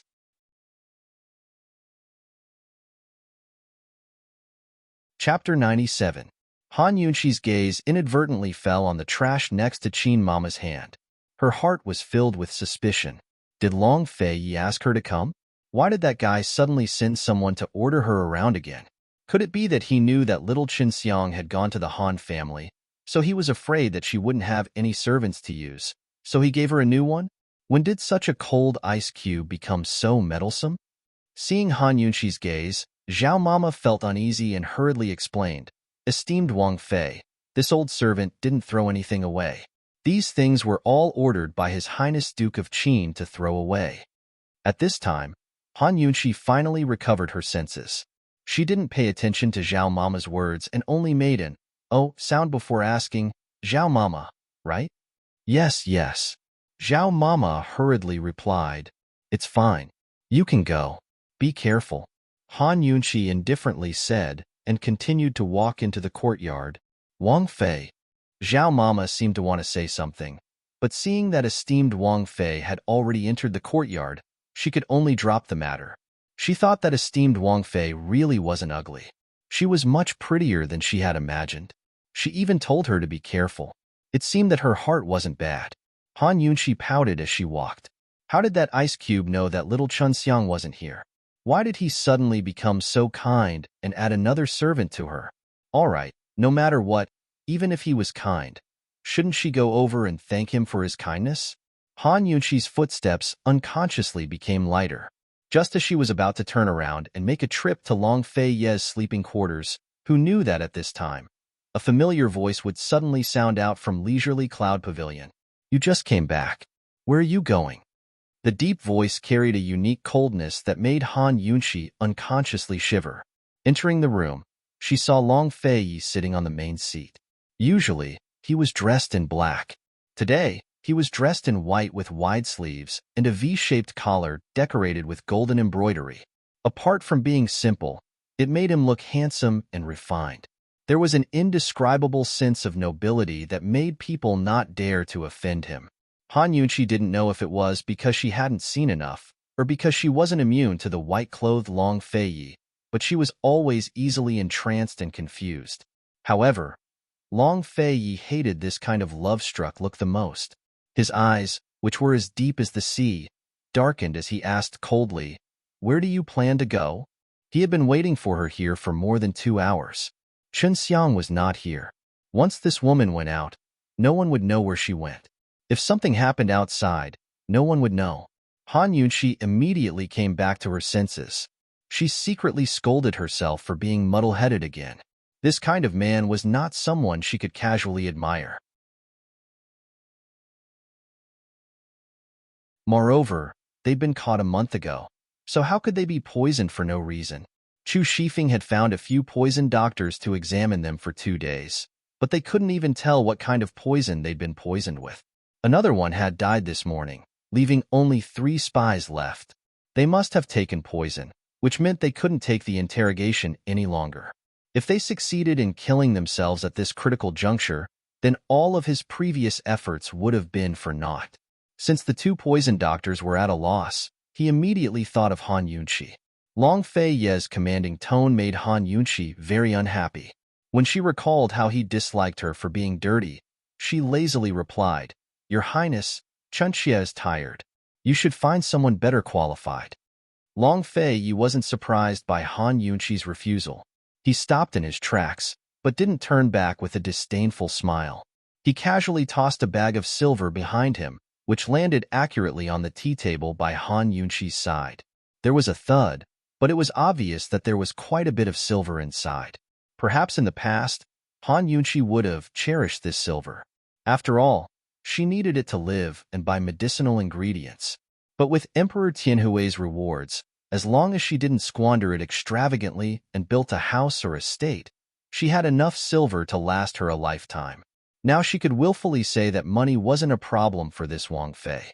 Of course, she didn't have such confidence in front of the moneybag's Long Fei Yi. She didn't move, but said mildly, "Your Highness, Chun Xie has been very tired these past few days. This will affect the accuracy of my diagnosis. I ask that your highness find someone better qualified to avoid delaying matters. At these words, Long Fei Ye's proud body stiffened. It was obvious that he hadn't expected Han Yunshi to refuse again. He slowly furrowed his brows and turned to look at her. Han Yunshi immediately felt a dark, cold gaze shoot towards her. It was impossible to say that she didn't feel guilty, but she was going to go against this guy today. If she wasn't going, then she wasn't going. She'd like to see what this guy could do to her. Han Yunshi lowered her head and restrained her gaze in silence. Long Fei Yi stared at her in silence as well. Silence filled the room as tension filled the air. Time seemed to freeze, as if this deathly stillness would never be broken. In this deadlock, who would be the first to speak? After a long time, Han Yunshi unconsciously pursed her lips. She wasn't sure if it was because her nerves had been stretched too taut, but she suddenly relaxed. For some inexplicable reason, she lifted her head to look at Long Fei's expression. Would it be scary? It was rare for this fellow to have something he couldn't do, to have a time when he was defeated. Only, when she was about to carefully raise her head, Long Fei Yi suddenly turned his head. Zhao Mama didn't explain that she had wanted to ask His Highness Duke of Qin to stay for dinner, but this mistress had left too quickly. She could only respectfully reply, yes. Seeing that the sky was getting dark, she originally thought that His Highness Duke of Qin would stay for dinner. Who knew that he would leave? Esteemed Wang Fei, what do you like to eat for dinner? This old servant will instruct the kitchens to prepare it. Zhao Mama asked. Han Yunshi was about to answer when she suddenly remembered Long Fei Ye's words. Thus, she raised her brows and looked at Zhao Mama. She smiled playfully and said, Zhao Mama, aren't you only in charge of cleaning the leisurely cloud pavilion?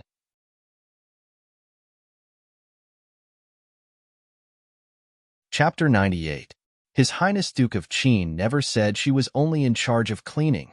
Zhao Mama gave a start before she said seriously, Esteemed Wang Fei, this old servant doesn't understand what you mean. Now Han Yunshi was doubtful as well. What did His Highness Duke of Qin have you here for? Zhao Mama didn't know why esteemed Wang Fei would suddenly ask such a question. She repeated her introduction from before. Esteemed Wang Fei, His Highness Duke of Qin had this old servant come to serve you. If there's anything you need in the future, feel free to order this old servant. Hearing this, Han Yunshi gave a start as well. Long Fei Yi, that guy, was lying to her. No, that's not right. That guy was just seizing the chance to say he didn't like how dirty her place was. Her place being dirty had nothing to do with him. So did he have to say such poisonous things about her? How boring. Han Yunshi pursed her lips and was about to speak when Zhao Mama spoke up again. Esteemed Wang Fei, don't worry. This old servant might be old, but I'm much easier to order around than those young servant girls. Ever since the Duke of Qin's estate was built, this old servant has been serving here. So early? Then you count as a senior official, right? Han Yunshi was surprised. Little Qinxiang was new here and had no background at all, so she could use her without worries. Zhao Mama had so much experience, so her experiences must be complicated. She couldn't be related to Grand Concubine Yi, right? Hee, this old servant really is a senior official, Zhao Mama said proudly. Esteemed Wang Fei, this old servant used to be from the palace and watched His Highness grow up. His Highness trusts this old servant, so after he was named Duke of Qin, he brought this old servant out of the palace. Everything big and small in the hibiscus courtyard is taken care of by this old servant. Hearing this, Han Yunshi was even more surprised. So there were servants in the hibiscus courtyard. She just felt that if such a large courtyard didn't have any servants to take care of, how could the guards do a good job of cleaning and tidying? Why haven't I seen you before? Of course, this was the question she was most concerned about. A few months ago, I went back to my hometown in the south. I just came back today, and your highness called this old servant over. Zhao Mama said. She was afraid that Han Yunshi would not believe her, so she quickly added, Princess Consort, this old servant knows all the guards in this yard. If you don't believe me, you can ask them. Granny Zhao had just arrived, and before she could even pack her luggage, she was called over by His Highness to tidy up the rooms in Idle Cloud Pavilion, especially that study. When Zhao Mama arrived and found out that the new Qin Wangfei was staying, she was surprised. She never thought that His Highness would allow this woman to stay in Furong Garden. Wasn't he very against this marriage before? When she saw the smelly and messy desk in the study, she was shocked. It had to be known that His Highness was obsessed with cleanliness and hated messy things the most. But he actually allowed the princess consort to make this kind of mess? After Granny Zhao cleaned everything up, His Highness entered the room and sat on the main seat for a moment. The first thing he said was, "Granny Zhao, you will stay here and serve from now on." Naturally, Zhao Mama was curious and probed. "I heard that Qin Wangfei is very beautiful," but His Highness didn't say a word. He didn't even spare her a glance, so Zhao Mama didn't dare to ask. In her heart, she wondered if this Qin Wangfei had gained favor. While she was cleaning the courtyard, she found a guard to ask, but he didn't know a thing either. Although Granny Zhao couldn't understand it no matter how much she thought about it and found it unbelievable, there was one thing she was certain of. Since His Highness allowed Qin Wangfei to stay in the hibiscus garden and even let her serve her, no matter what, His Highness had acknowledged this Wangfei in his heart. Since she was a woman recognized by His Highness, of course she had to serve her wholeheartedly.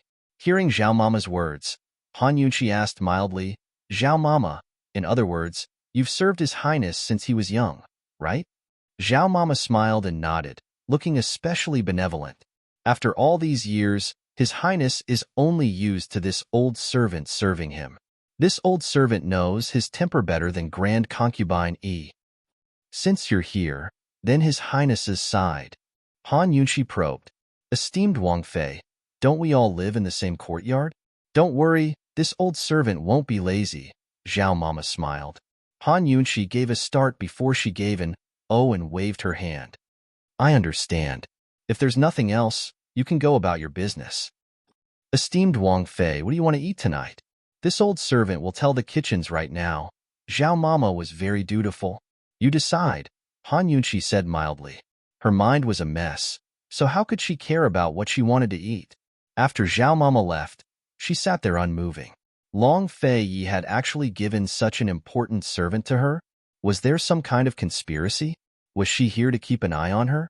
Very soon, Han Yunqi rejected the idea. She lived in the Furong Garden, which was within Long Fei Ye's sphere of influence. Wouldn't it be easy to keep an eye on her? How strange. Just what did that fellow mean? That night, Zhao Mama ordered the kitchens to make plenty of dishes. She even made ginseng soup for Han Yunqi to nourish her body. It had to be said that compared to little Chen Xiang, Zhao Mama was a very competent servant. She didn't talk much, but left to wait after finishing her work. She wouldn't disturb her for no reason. Han Yunqi had no idea that Zhao Mama was secretly observing her from the shadows. "This old servant will tell you. Don't say that this old servant told you, and don't tell anyone else." Han Yunqi did not expect this, and her eyes widened. Zhao Mama was about to speak when Han Yunqi stopped her. "Wait, why are you telling me this?"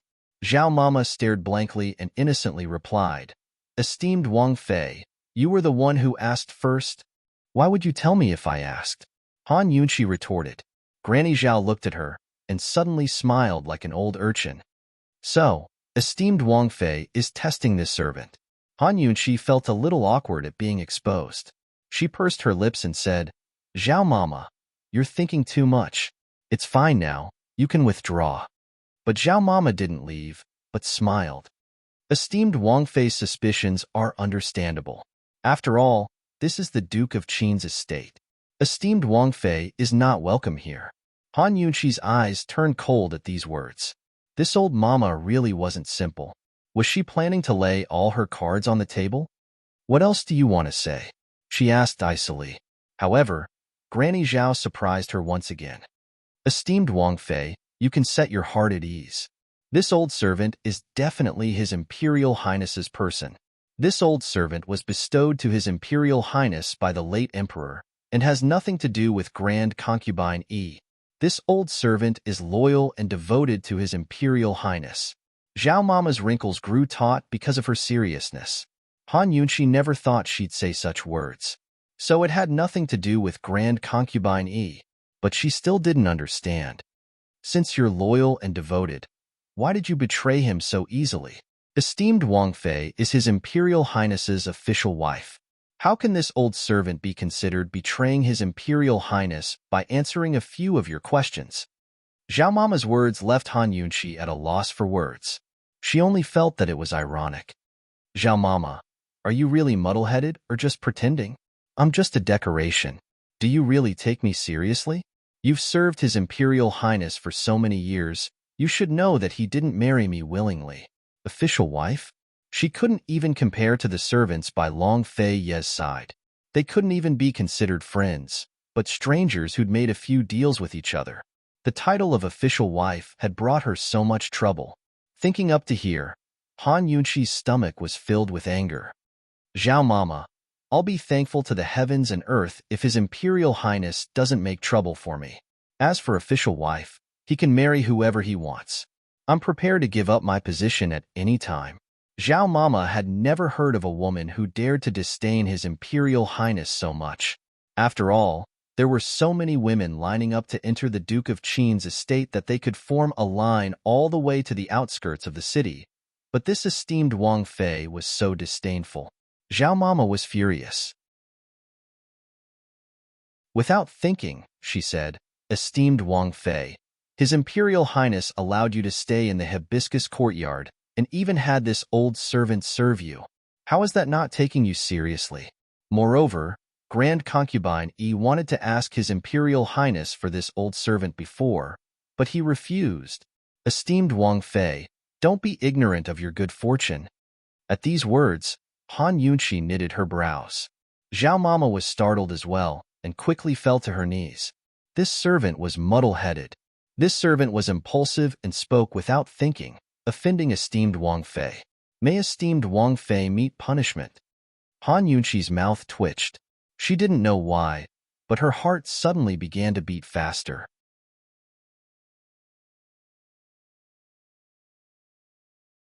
Chapter 99. Zhao Mama knelt with her head bowed, her heart filled with fear. Even though she'd served His Highness Duke of Qin for years, a servant was still a servant. Her greatest taboo wasn't to do a bad job, but to offend her master.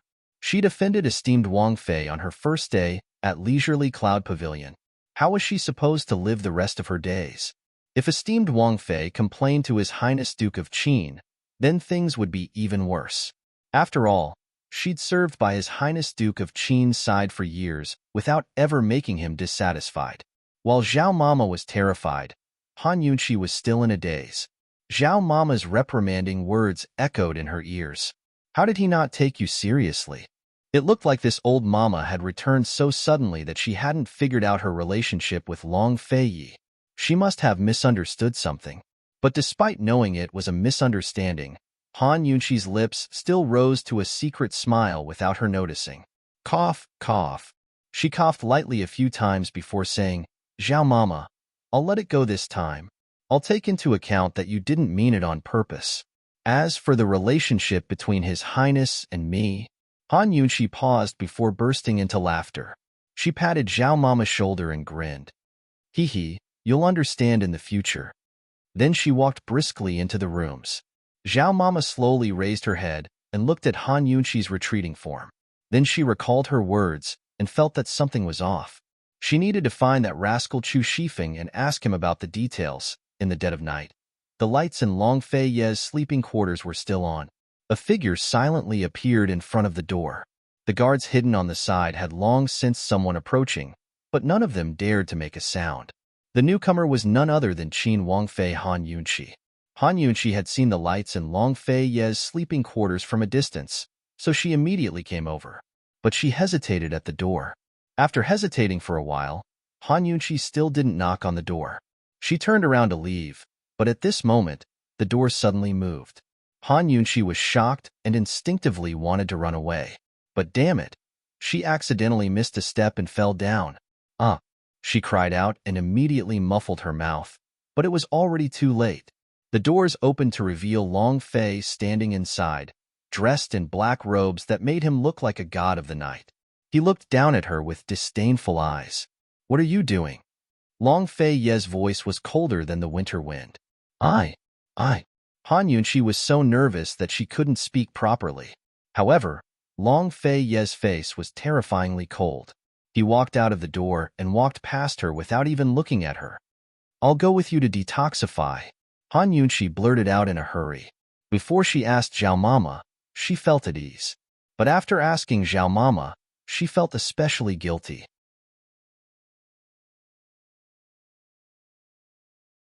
Han Yunqi said seriously.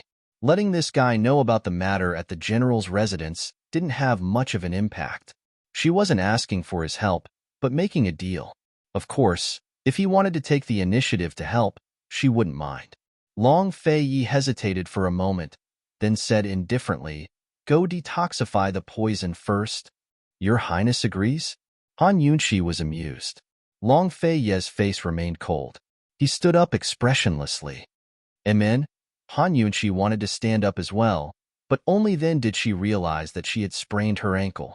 She could only press her hands on the ground and stand up on one leg. As a doctor, although she wasn't from the orthopedics department, she still had some common sense. Based on the degree of pain, it didn't hurt the bone.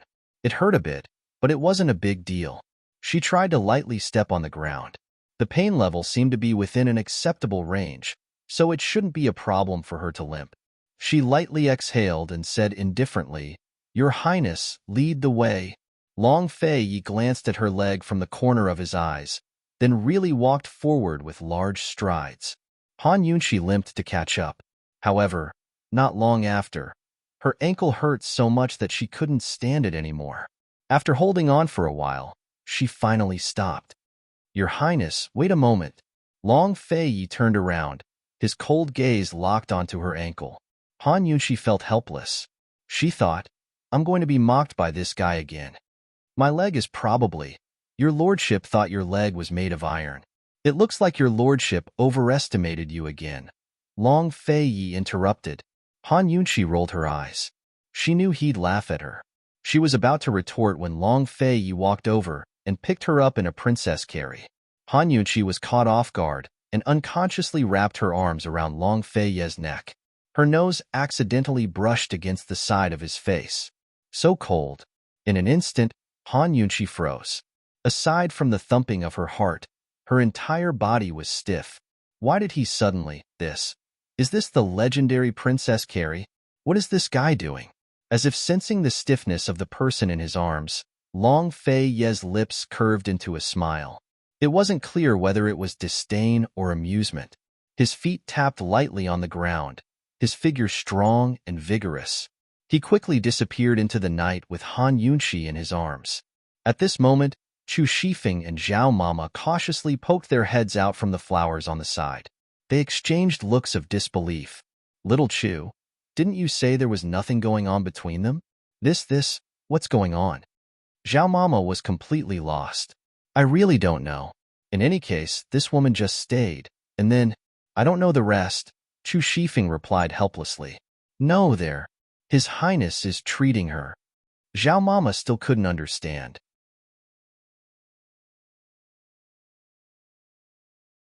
Heavens! She actually forgot that in ancient times, even showing one's arm was enough to get you married.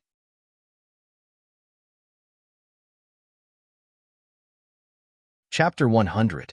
Han Yunqi recovered her senses and quickly pulled her feet back into her skirt like she had been electrocuted.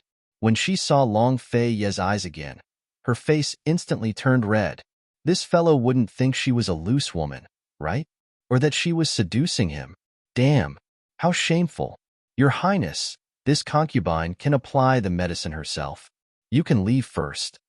Han Yunqi forced herself to calm down as she spoke.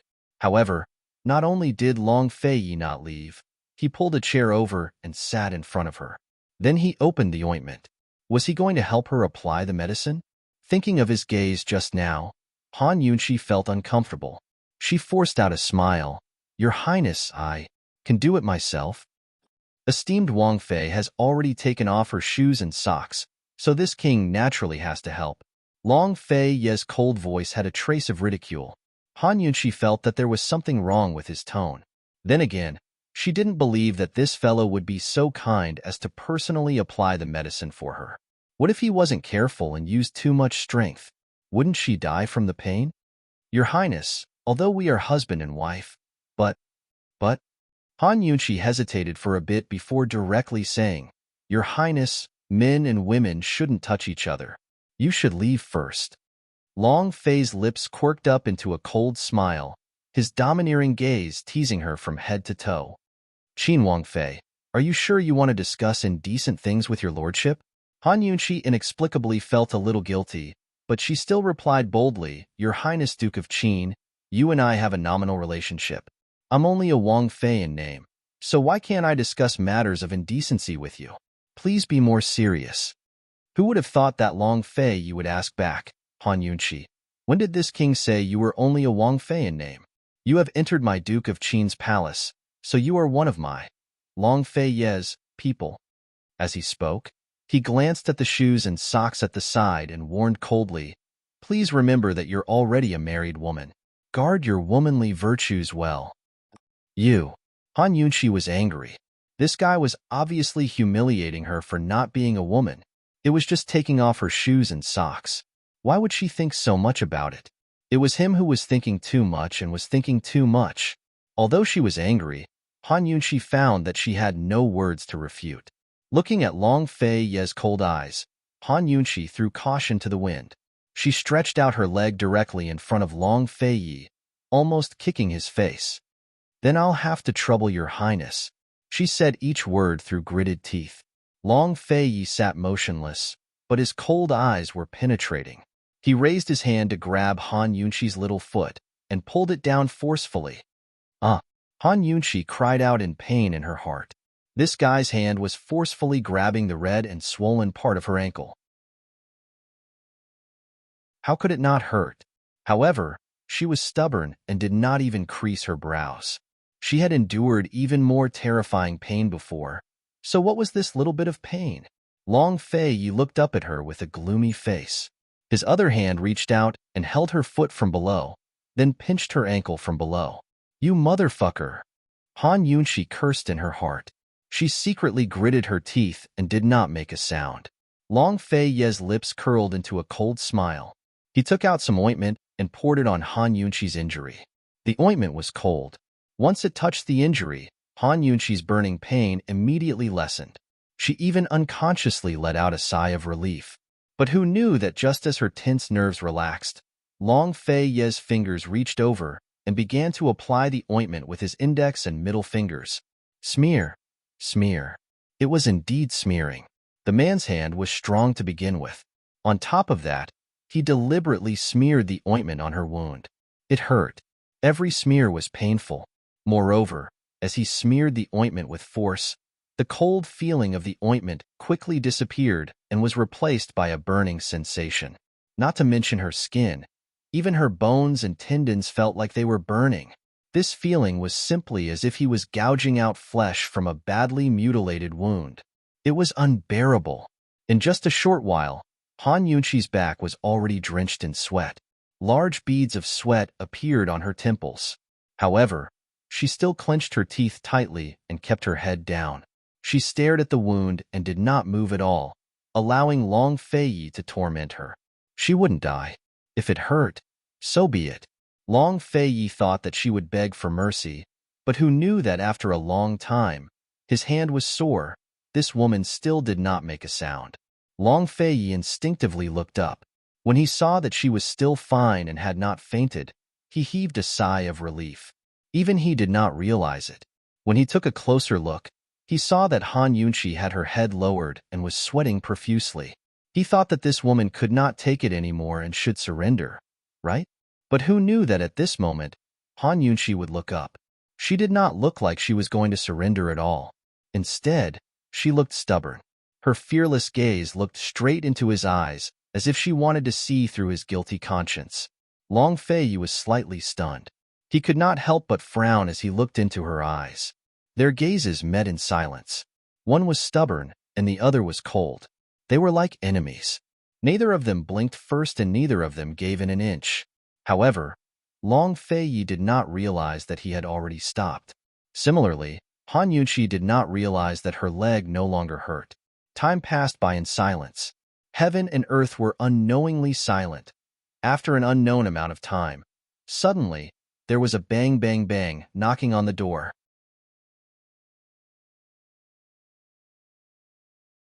Actually, even without the detoxification system's alarm, Han Yunshi could see that the corpse on the mortuary table was poisoned to death.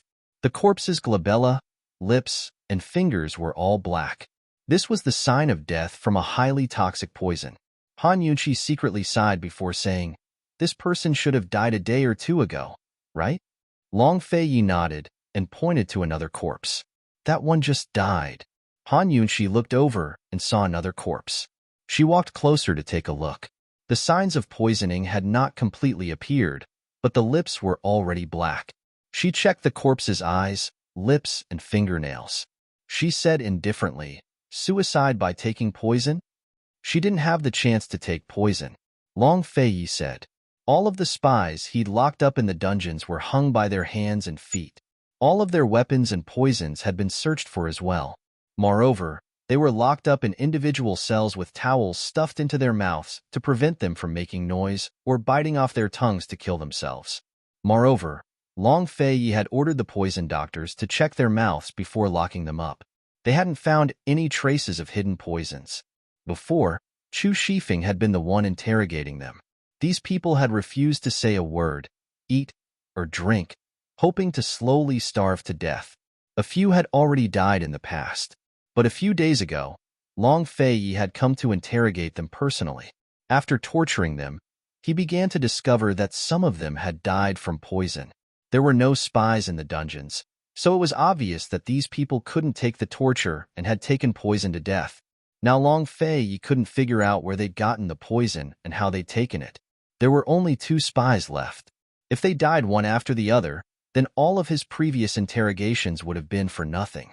Han Yunshi used her needles to collect the poisoned blood from the 2 corpses as she listened to Long Fei explain the situation. She wasn't interested at first, but grew curious as soon as she heard the details. Usually, people who took poison to commit suicide would hide it in their teeth so that they'd be poisoned with a light bite. But these prisoners' mouths had all been checked before. How did they take the poison? Han Yunshi used the chance to take something out of her medical pouch to put the blood sample into her detox system. Almost immediately, the results showed that it was rice poison. It's actually all rice poison. Han Yunshi was stunned as she looked at Long Fei in disbelief. Long Fei didn't understand. Rice poison? Han Yunshi grew stern. Are there any survivors? There are 2 more. Long Fei replied honestly. Han Yunshi hesitated for a moment before seriously saying, "Take a drop of blood from each of them. Also, find a bowl of rice soup." Long Fei did as he was told. Very quickly, the blood of the 2 prisoners and a bowl of rice soup were sent in front of Han Yunshi. Han Yunshi scooped a spoonful of rice soup into the blood of one of the prisoners and silently watched. For a long time, there was no change in the blood. Long Fei didn't understand. He just looked at Han Yunshi's serious expression and didn't say anything. The 2 guards around them were very curious. What was the princess consort doing?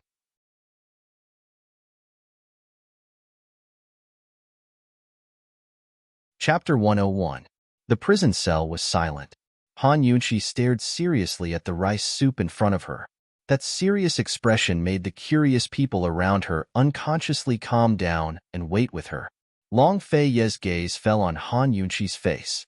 It seemed that he hadn't seen this woman's serious and professional side for a long time. If he kept her by his side as an imperial poison master, would it be a rational choice? Just as Long Fei was pondering, Han Yunshi's silent eyes suddenly lit up. She exclaimed, "Sure enough." Long Fei hurriedly looked at the rice soup. He saw that the originally white and clear rice soup suddenly became turbid and turned black in a short while. So, there's poison in their blood? Long Fei was naturally an intelligent person. He roughly understood what was going on. The rice soup wasn't poisonous. The thing that would turn the rice soup black was undoubtedly the prisoner's blood. Han Yunshi nodded. That's right. There's poison in their blood. This poison is rice poison. What do you mean? Long Fei asked. If there was poison in their blood, how were these prisoners able to live until now? Why was it that the poison doctors he had previously hired couldn't detect any signs of poisoning? Although he didn't understand poison, Long Fei also knew that once the poison spread into the blood, the degree of poisoning wouldn't be considered light. It might even be untreatable. Just now, he had ordered someone to take blood from the prisoner's fingers. It was just a few drops of blood. Just by testing it, it was poisonous. This poison had probably completely spread throughout the prisoner's blood. Their blood was poisonous, but they were still like normal people. If he hadn't seen it with his own eyes, Long Fei might not have believed it. This is a very special kind of poison. The reason why it's called rice poison is because this kind of poison will only appear when it comes into contact with rice. Han Yunshi paused for a moment before continuing. If I didn't guess wrongly, these poisoned people must have drunk rice soup before they were poisoned. Long Fei immediately looked at the guard beside him. Reporting to Your Highness, it is indeed so. The 3 meals in the prison are rice soup, and they are all forced to drink it. Some will drink it, and some will spit it out after a small mouthful. The guard quickly reported. In other words, if they don't eat food related to rice, they will never be poisoned? Long Fei asked seriously. Han Yunshi nodded. That's right. They'll never be poisoned. No matter how good a poison doctor is, he won't be able to detect any poison in their blood. As she spoke, she casually poured the rice soup into another cup of blood. Not long after, the same thing happened. The white rice soup gradually turned black. There was no doubt that both prisoners had poison in their blood. I see. Long Fei's lips curled into a sneer. No wonder he couldn't find anything no matter how hard he tried. He didn't expect the other party to hide the poison so deeply. If you want to starve to death, why don't you drink rice soup and die of poisoning? Long Fei asked. He couldn't figure out. This group of moles didn't confess. They all wanted to die. Why didn't they eat or drink? Han Yunshi's lips curled into a helpless smile. Your Highness, the name rice poison sounds ordinary, but once the poison takes effect, it's not something an ordinary person can bear. If it were me, I would rather starve to death than die of poison. Only then did Long Fei understand. It looked like these people had been poisoned because the guards had forced them to drink rice soup by accident. Your Highness, the master behind them, is absolutely not ordinary. Han Yunshi's eyebrows showed her worry, and she seriously reminded him. Such a powerful poison master was not easy to deal with. When she came here and saw these people, she certainly knew that the northernly country's moles were imprisoned here. The last time she and Long Fei went to the abyss, they met a person who could control the poisonous mosquito group. He was also a northernly country's moles. These moles were all poison masters. If she didn't guess wrong, there was a leader behind this group of moles, and the rice poison was made by this leader. Not to mention that the rice poison was not easy to concoct. There were very few people who knew about it. Han Yunshi dared to guarantee that in the world's 10 poison doctors, at least 9 people didn't know about the existence of this poison. She didn't have this poison in her hand because this poison had been lost in modern times. According to the ancient records, this poison's formula had been lost for a long time in ancient times. She didn't expect to run into it here. If it weren't for the historical records in the detoxification system, Han Yunshi thought that even if she pondered for a few years, she might not be able to figure it out. Such a meticulous poison. It's really not ordinary. Long Fei coldly snorted, and then ordered, Come, prepare the torture instruments. Ben Wang will interrogate them now. Ben Wang will let them know that there are things in this world more frightening than a rice poison outbreak. Han Yunshi didn't have an antidote for the rice poison, but she'd helped Long Fei solve the riddle. She was about to urge him to go to the Han estate when his cold words made her feel a little timid. Looking at his cold, resolute, and angular profile, Han Yunshi unconsciously backed up a few steps. She decided to endure it and wait for him to finish his business first. She'd seen this guy's icy face before, but never such a serious one. It looked like the matter of moles in Northernly had been bothering him for a long time. Of course, Han Yunshi was curious as well. In Cloud Realm continent, poison medicine was a side branch that wasn't mainstream. Those who studied poisons were few and far between. Even Cloud Realm Medical Academy didn't treat poisons as a main course of study, so there shouldn't be many poison experts on this continent. What kind of person was hiding behind these moles? Was this person in Northernly Country, or was she hiding in Tianning's capital city like the moles? These moles were all women, so could the person behind them be a woman as well? If she didn't have the help of the detox system, would she lose in a contest?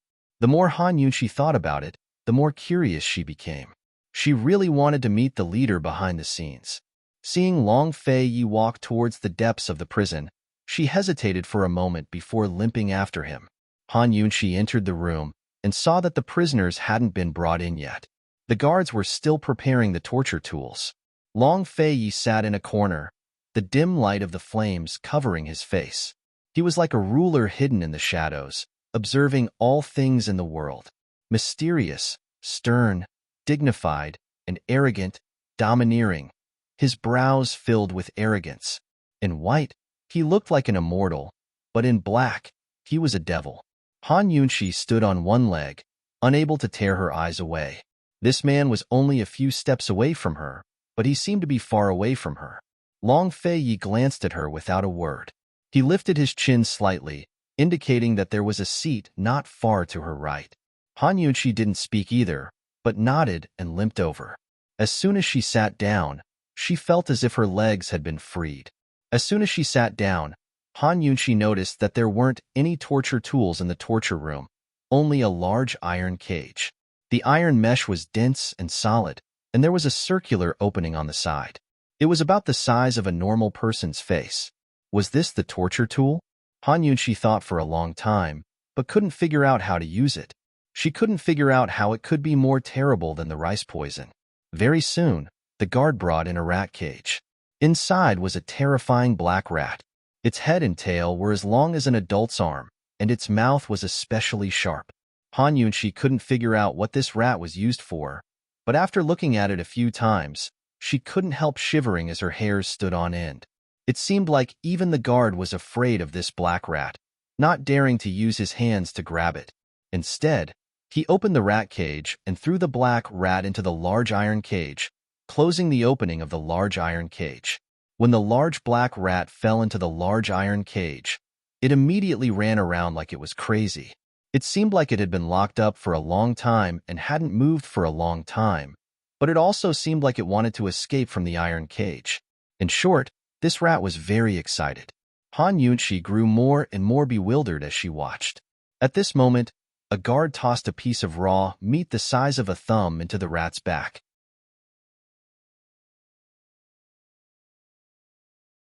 The room immediately quietened down.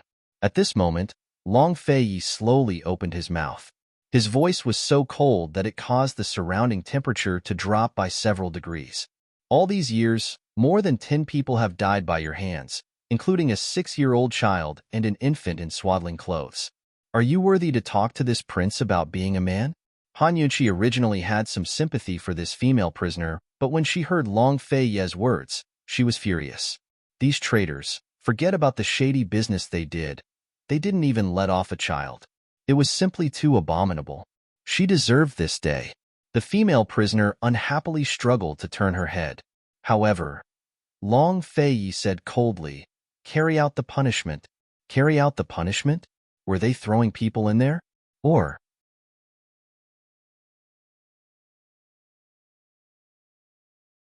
Chapter 102. Han Yunqi thought that the guard would throw the female prisoner into the iron cage to let the carnivorous rats gnaw on her, but the result was totally out of her expectations. Even the female prisoner herself had not expected it to turn out like this.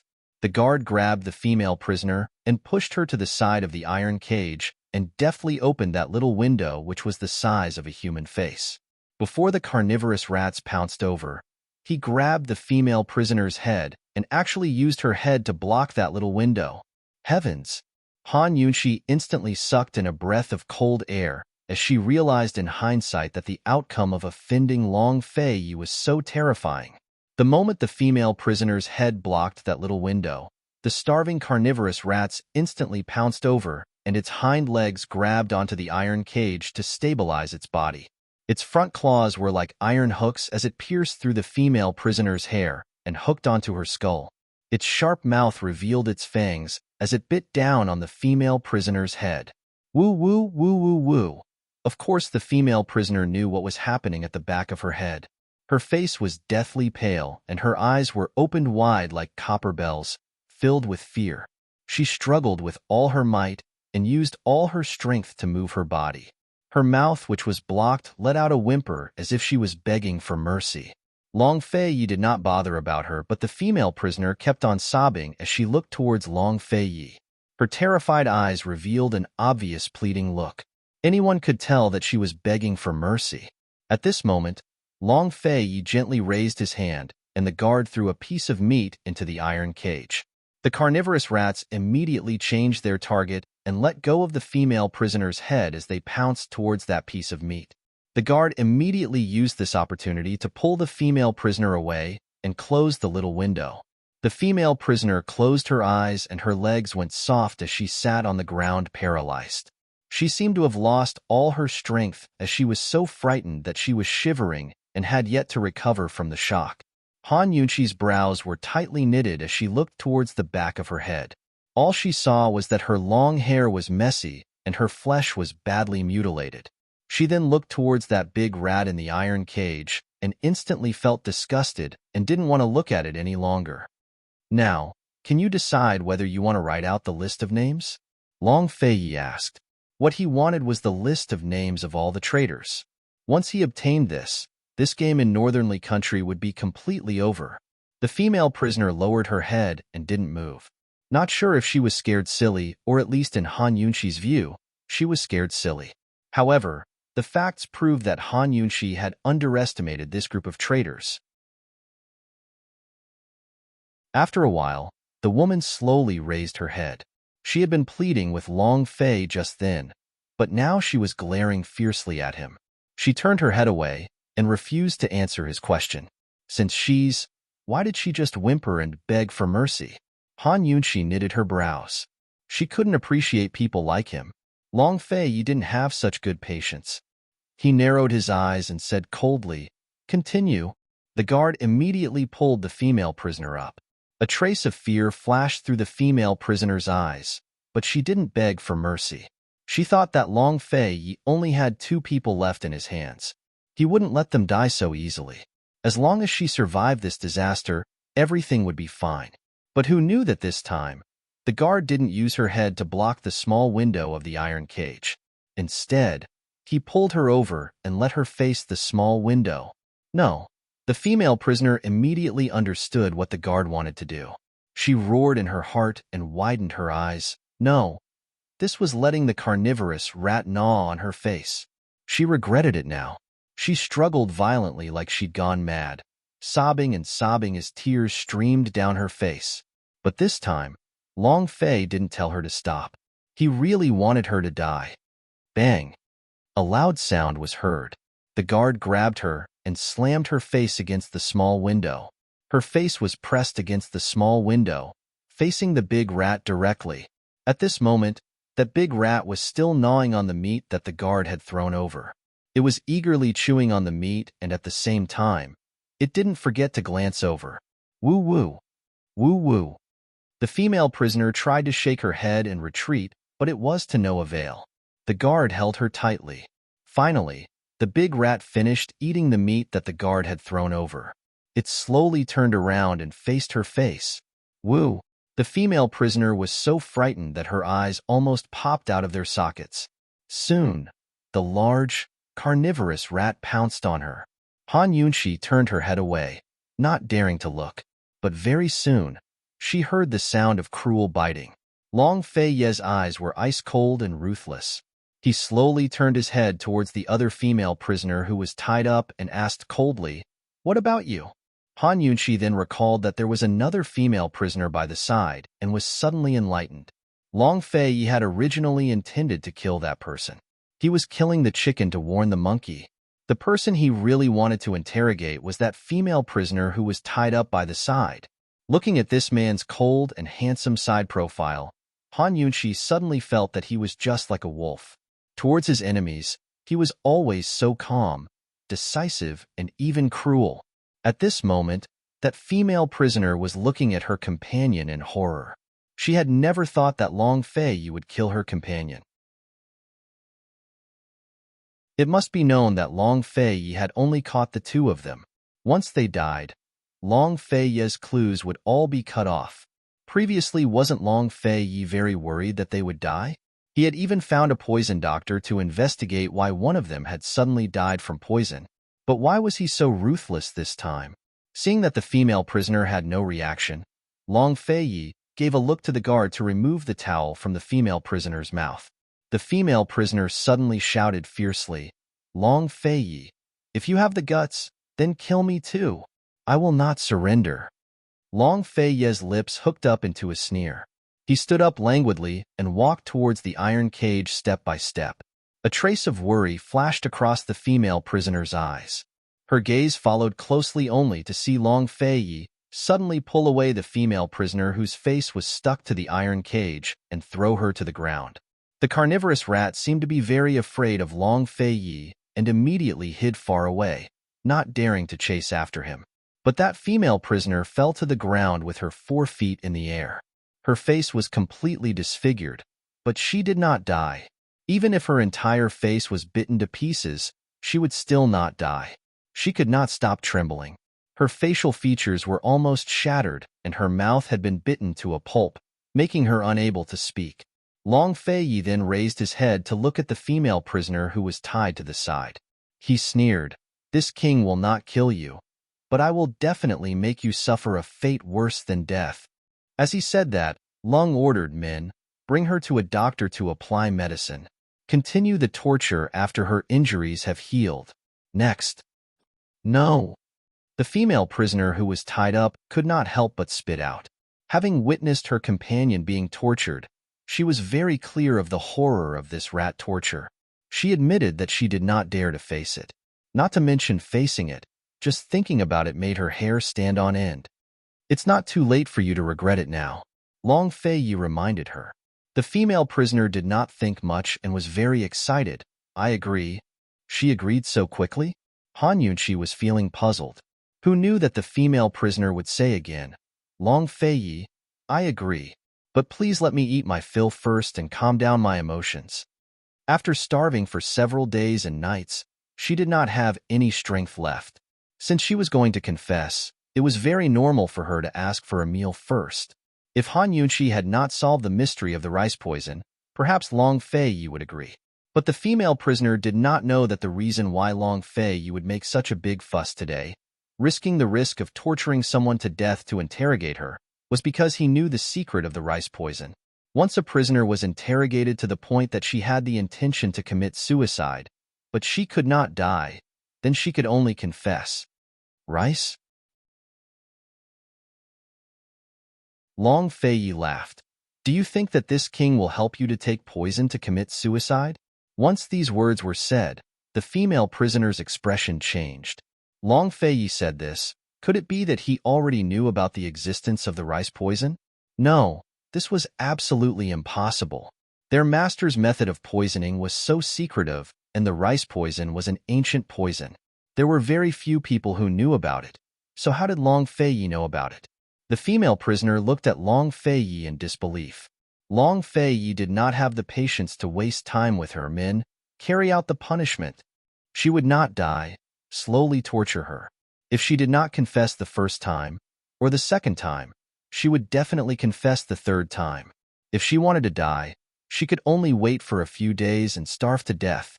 But before she starved to death, the torture that she had to endure was unimaginable. Very quickly, the guards escorted the female prisoner over. The female prisoner's beautiful face turned pale as her heart trembled with fear. Her legs went soft, and she could not even walk. When she walked past her companion and saw her face from a close distance, she was instantly scared out of her wits as she fiercely closed her eyes and exclaimed, "I promise. Long Fei, I promise you." If she did not confess, before she starved to death, how many times would she have to endure the rat torture? No, she could not take it, not even once. If she could not take the poison and die, she could not endure until she died. "Give her a brush and paper," Long Fei said as he sat back down, his entire body emanating a domineering aura that could not be defied. The female prisoner trembled. I don't know who the accomplices are. We don't even know each other. Long Fei laughed. It was very, very light, but it was especially frightening in the silent prison cell. I only know who we have to kill in the next 3 years. I really don't know anything else, the female prisoner hastily confessed. Seeing the female prisoner so frightened, it didn't seem like she was lying. The guards quickly brought over a brush and paper. The female prisoner's hand trembled as she held the brush. After a long time, she finally wrote down a list of names. I only know about these 20 people. I really don't know about the others. Her voice was choked with sobs as tears flowed uncontrollably from her eyes. Long Fei took a look and seemed to see something. A complicated look flashed through his eyes, but he did not show it. Coldly, he asked, "Who is your master in northernly country? Is he also hiding in Tianning?" For such a secretive organization of spies to hide in Tianning country for 3 to 4 years, or even longer, the mastermind behind this was definitely not an ordinary person. I don't know, the female prisoner blurted out, then hurriedly explained. We only listen to the captain. I've only seen the captain, but I've never seen the higher-ups. This kind of organization was very similar to a spy organization. Even if the people below were discovered and tortured, they still wouldn't betray the higher-ups. Who's your captain? Long Fei asked with interest. She's called Sister Mosquito. She died at your hands not long ago. The female prisoner replied truthfully. She paused, then added, she can control poisonous mosquito swarms. At these words, Long Fei finally remembered. So it was the female spy who controlled the poisonous mosquitoes. He really didn't expect her to be the captain of these female spies. If he hadn't been afraid of accidents happening in the valley, he wouldn't have killed that woman so quickly. Long Fei interrogated the female prisoner a few more questions before he stood up and indicated for the guards to take her away and continue to imprison her. Han Yunqi saw everything and remained silent. She only secretly sighed in relief. Such a cruel thing had finally passed. At this time, Long Fei handed over the list of names, a playful look in his eyes. Take a look.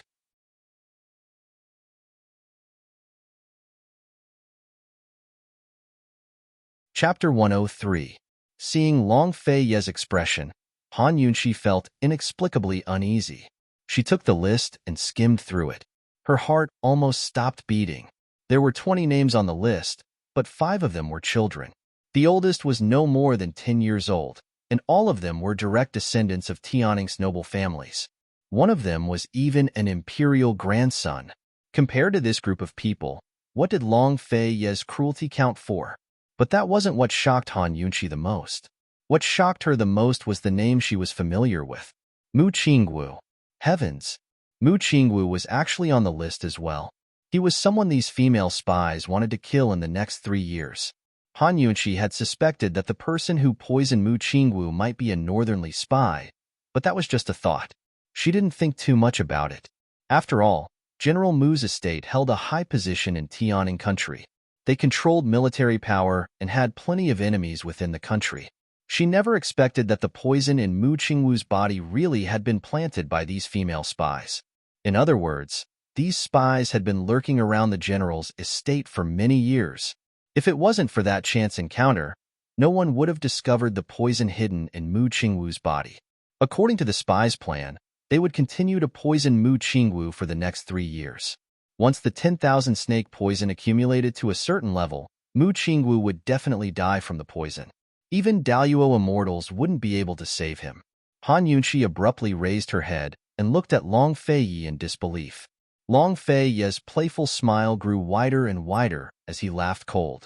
Han Yunqi, your lordship will take you to the Han estate right now. I hope you won't disappoint your lordship.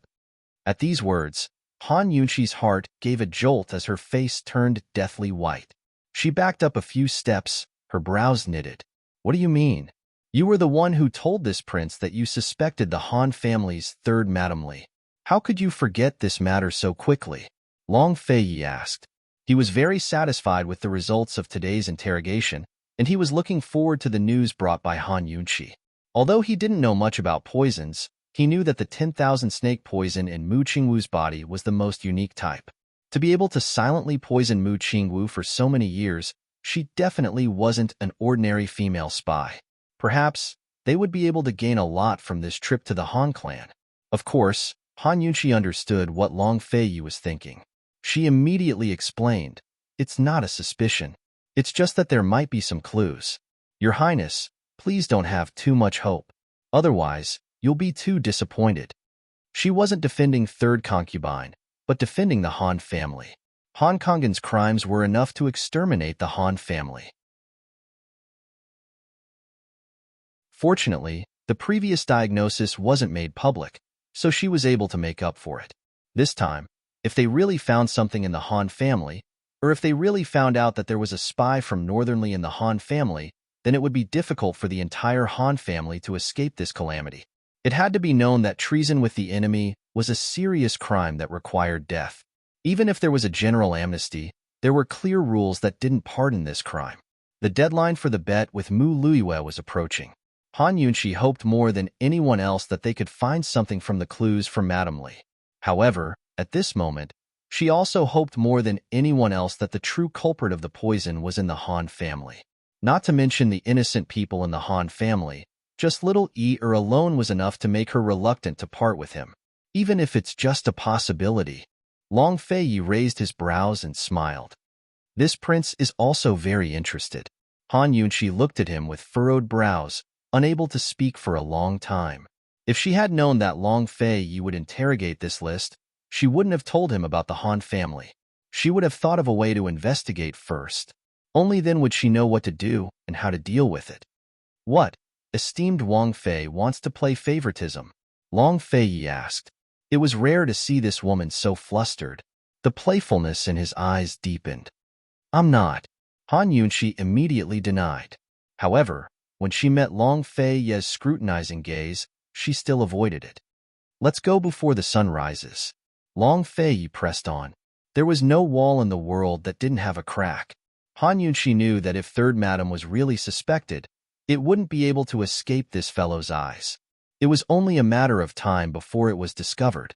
Rather than hiding it now, she might as well say it directly and take precautions. She gritted her teeth and said seriously, "Your Highness, I promise that I won't play favoritism. However, can you promise me one thing?" Long Feiyi was a little surprised. He sat back down and asked playfully, "Is esteemed Wang Fei negotiating with this prince?" From what he understood, Han Yunqi had been abused in the Han family since she was young. She didn't have any feelings for the Han family. If she could even send Han Kongan to the prisons, why would she be reluctant to part with the rest of the Han family? Who did she care so much for? This thought made Long Feiyi, who was originally in a good mood, suddenly feel a little uncomfortable. Han Yunqi really wanted to answer him yes, but she didn't have the confidence now. She also didn't know if Third Madam was innocent. "Your Highness, this concubine is familiar with poisons and can help you. As long as you agree to this concubine's small request, this concubine will do her best to serve your Highness and uncover all the spies." "So, you're not negotiating with this prince, but threatening this prince?" Long Feiyi asked back. It was rare for him to be so patient. "You." Han Yunqi was angry. Was this guy deliberately making things difficult for her? Seeing that Han Yunqi was angry, Long Feiyi didn't say anything. His eyes were deep as he looked at her playfully. Han Yunqi hesitated for a long time before speaking again. "Your Highness, why don't you listen to my conditions first? It won't be too late to consider them later." Long Feiyi nodded thoughtfully. "Speak. If there really is a spy in the Han family, this concubine begs your Highness to spare the Han family's innocent people." Han Yunqi was very serious. "Which innocent people?" Long Feiyi continued to ask.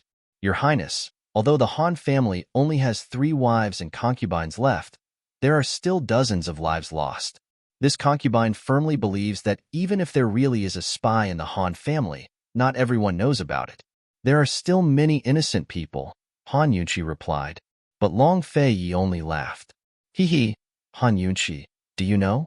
If the spy really comes from the Han family, then even you might not be able to escape this calamity." Rather than helping others think of a way out, why not think of your own first?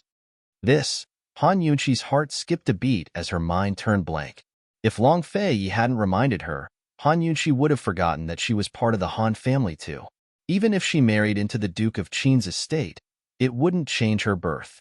Her maternal family would never be able to cut ties with her. Within the Han family, she had the best chance of getting close to the imperial clan and harming them. With Emperor Tianhui's personality, he'd rather kill the wrong person than let it go.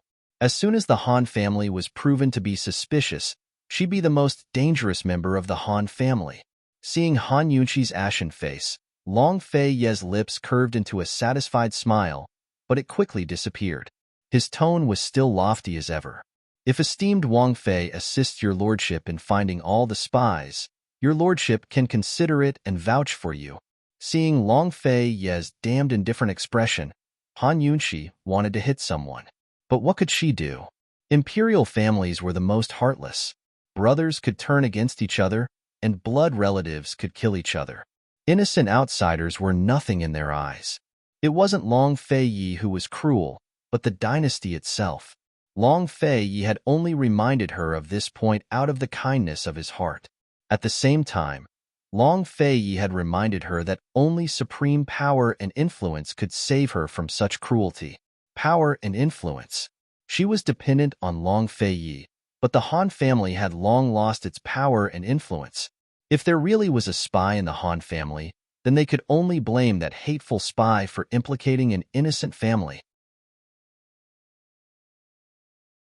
Han Yunqi knew she couldn't change this fact, so she could only go with the flow.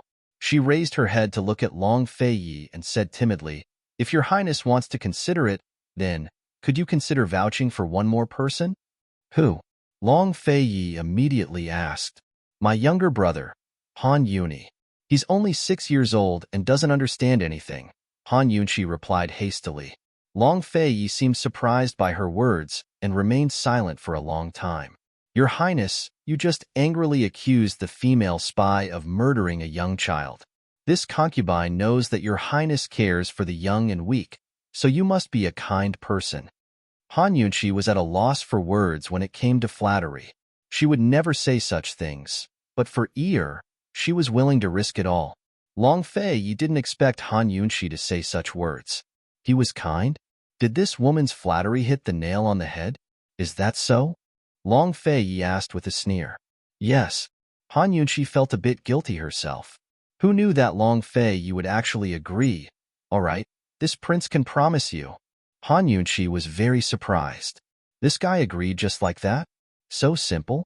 She thought he would make things difficult for her again. What was wrong with this guy today? Could it be that he was in a good mood because of the results of the interrogation? Really? Han Yunqi had to confirm. Long Fei stood up and retorted. Are you questioning your lordship's integrity? Han Yunqi immediately shook her head, not daring to waste any more words.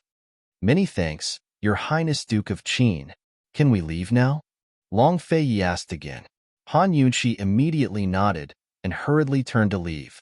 Forgetting that her foot was injured, she suddenly stomped on the ground. Ah! She cried out in pain. Her little face contorted. It hurt. She only felt the pain coming from her foot, and it was so painful that her scalp went numb. Long Fei glanced down, but didn't see her foot. He didn't ask any questions, and just like before, he squatted down slightly in front of her. This guy's lean and muscular body, tall and slender figure. Even if he was squatting slightly, he gave off a proud and noble feeling. Han Yunqi suddenly felt an indescribable sense of security.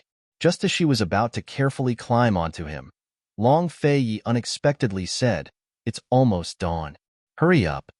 Without a doubt, this cold urging dispelled that inexplicable sense of security that Han Yunqi felt. Her lips curved into a cold smile, and she brazenly climbed onto Long Fei's shoulder, not caring if he was in pain or not. Sense of security? What a joke. If this guy didn't sell her off, she would be secretly laughing. When they left Solitary Garden, the sky was already gray and wasn't as dark as before. It should be dawn in another 3 hours. Long Fei's speed was especially fast, so fast that Han Yunqi couldn't see her surroundings clearly. She only felt that the houses on both sides were like shadows flitting past. At this time, the wind was already cold, and Long Fei-ye's speed was also fast. Han Yunxi only felt that the wind was whistling in her face, and it was especially painful when it scraped against her face. Helpless, she could only bury her head on Long Fei-ye's back and let him block the wind for her. She pressed her head against the back of his neck. Long Fei-ye, who was focused on speeding, suddenly felt a bump on the back of his neck. It was especially uncomfortable, but he frowned and didn't say anything.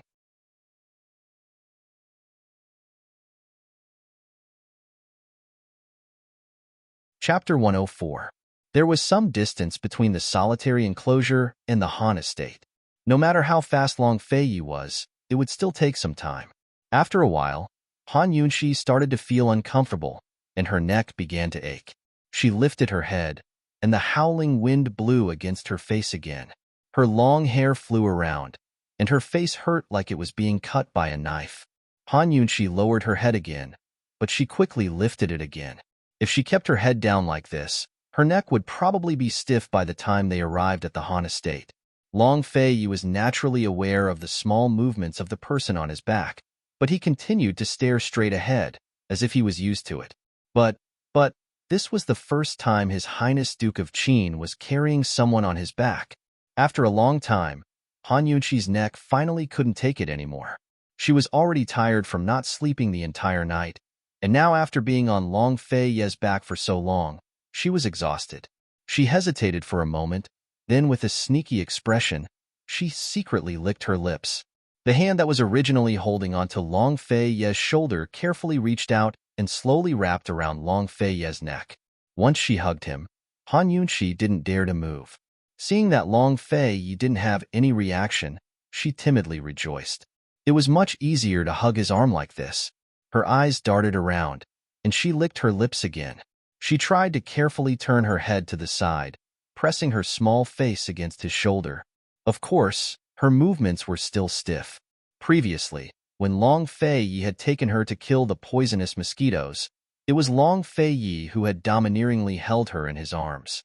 But now, she was the one who took the initiative to get close. Would this guy think that she was fickle and didn't abide by the virtues of a wife? When she thought of his previous warning, Han Yunxi felt gloomy. Pedantic ancient people.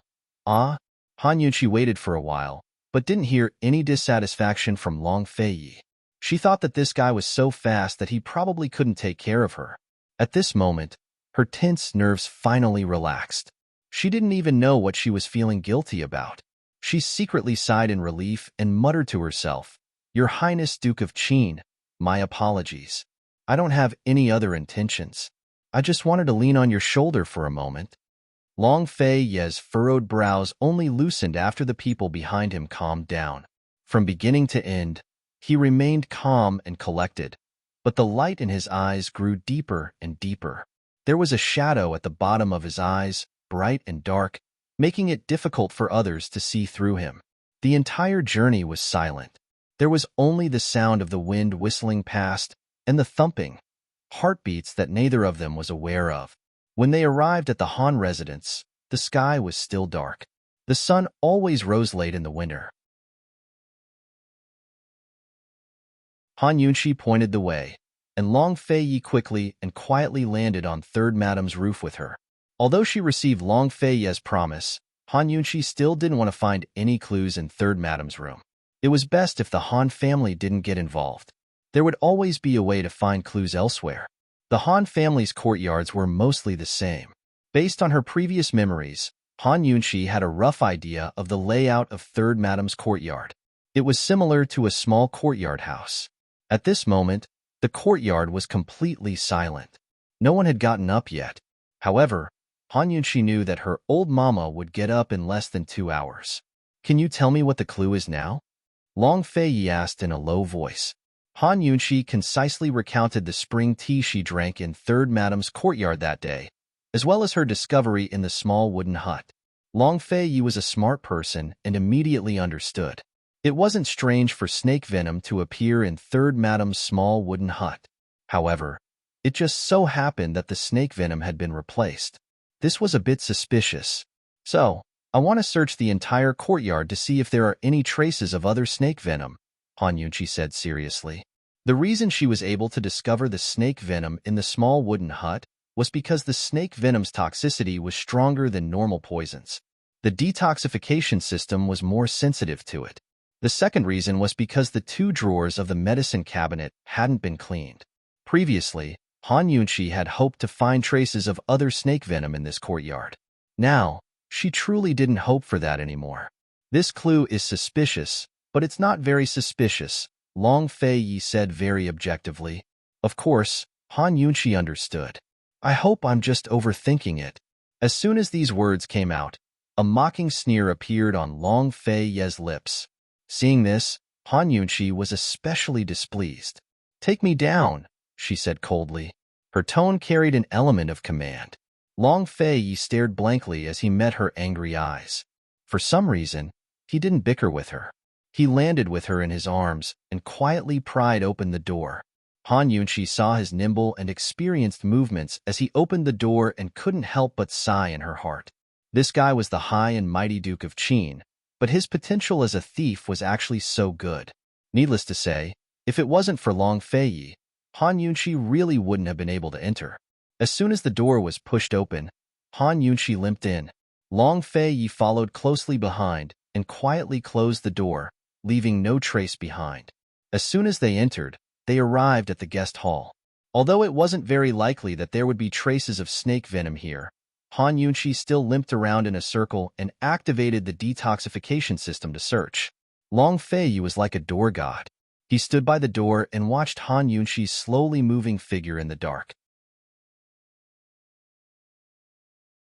If Han Yunqi's hands and feet were nimble, she would be able to walk around very quickly. However, her foot was injured, so it was inevitable that she would be delayed. Fortunately, she had the detoxification system. Otherwise, if she really had to rely on manual search, she would probably have to trouble Long Fei Yi to accompany her several times. Very quickly, they searched all of Third Madam's courtyard but didn't find anything. Only Third Madam and Han Ruoshua's bedroom was left. At this time, the mother and daughter were both sleeping. Nothing? Long Fei Yi was clearly a bit disappointed. There are still 2 bedrooms. Let's continue searching. Han Yunqi said lightly, but her heart was secretly delighted. 2 or 3 snake venoms must be a coincidence. She must be thinking too much. Long Fei Yi didn't ask any more questions. He walked with Han Yunqi to Han Ruoshua's bedroom. A woman's boudoir was indeed different. As soon as they arrived at the door, they could smell a faint fragrance. Long Fei Yi hesitated for a moment and said in a low voice, "We'll come back when the sun rises." Han Yunqi looked at the sky and said seriously, "There's still time. We won't have to make another trip." First, Han Yunqi had a bet on her and didn't have that much time to waste. Second, if she didn't figure out what was going on, she wouldn't be able to sleep when she returned. There were no traces of snake venom anywhere. It was very likely that she was thinking too much. However, it was also very likely that the snake venom was hidden in the bedroom. Long Fei Yi was about to speak when Han Yunqi took out something similar to sandalwood from her medical bag. She carefully lit it, poked a hole in the paper window, and reached in. Don't say that sleeping incense was a despicable method, but it was always very useful at critical times. Han Yunqi calculated the time and laughed at Long Fei Yi. "Your Highness, pry open the door." No matter how Long Fei heard this, he only found it odd.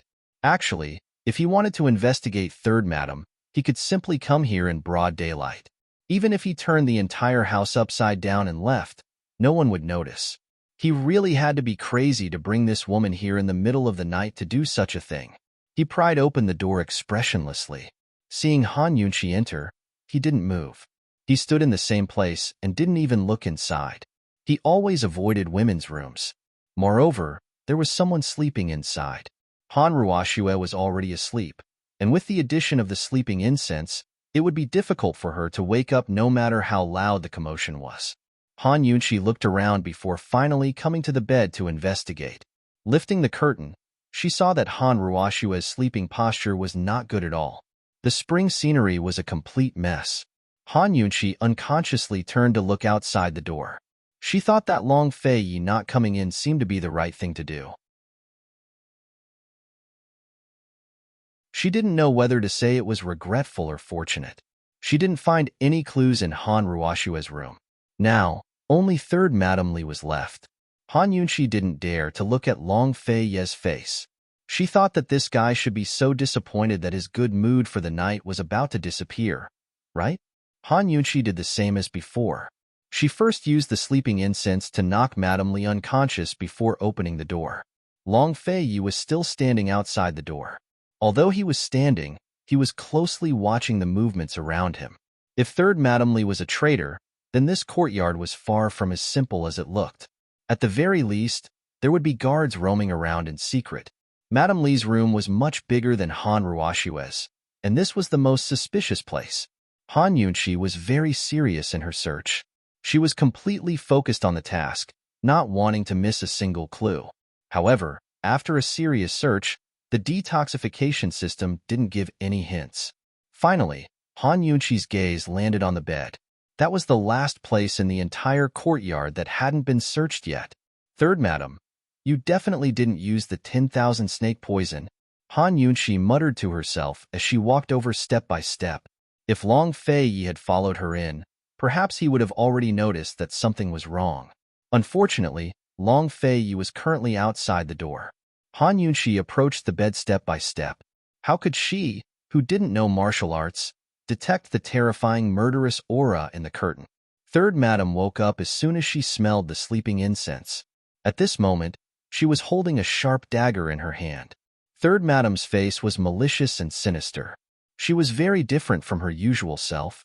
When she heard the voice talking to herself, she knew that it was Han Yunqi. She didn't think that Han Yunqi would really suspect her and actually dare to infiltrate the Han family to investigate her. What right did this girl have to suspect her? Could it be that she really found some clues in the small wooden house that day? The 3 drawers that she opened did indeed contain snake poison. However, they had already been cleaned and no scent was left behind. How did she find out? This girl was able to cure Mu Qingwu's 10,000 snake poison, so her poison skills shouldn't be bad. However, no matter how powerful a poison master was, they wouldn't be able to smell the residual scent of the 3 snake poisons. Third Madam was full of confusion, but at this time, she didn't have time to think so much. She hadn't even made a move yet, but this damned girl wanted to gain the initiative by striking first. Very well, she'll help her today. If Han Yunqi died here, no one would know. With one less detoxification expert in Tianning's imperial clan, she could save herself a lot of trouble. Thinking up to here, the killing intent in Third Madam's eyes grew stronger. Han Yunqi stopped in front of the curtain. If she didn't have the detoxification system, she wouldn't have investigated so carefully. But with the detoxification system in hand, she couldn't miss a single trace, including Third Madam's hands. She didn't want to find anything, but she had her principles. Since she'd promised the Long Fei Yi, she had to be serious to the end. She focused her mind and all her concentration to increase the detoxification system's sensitivity. Behind the curtain, Third Madam's cold phoenix eyes narrowed. She held the dagger in one hand and grabbed the curtain with the other. Han Yunqi raised her hand and grabbed the curtain as well. She was about to lift it when a cold voice suddenly came from outside the door. Han Yunqi, are you done yet? Hearing this, Han Yunqi subconsciously turned her head. Behind the curtain, Third Madam suddenly felt a chill in her heart. Of course she recognized this cold, emotionless voice. It was him, Long Fei Yi.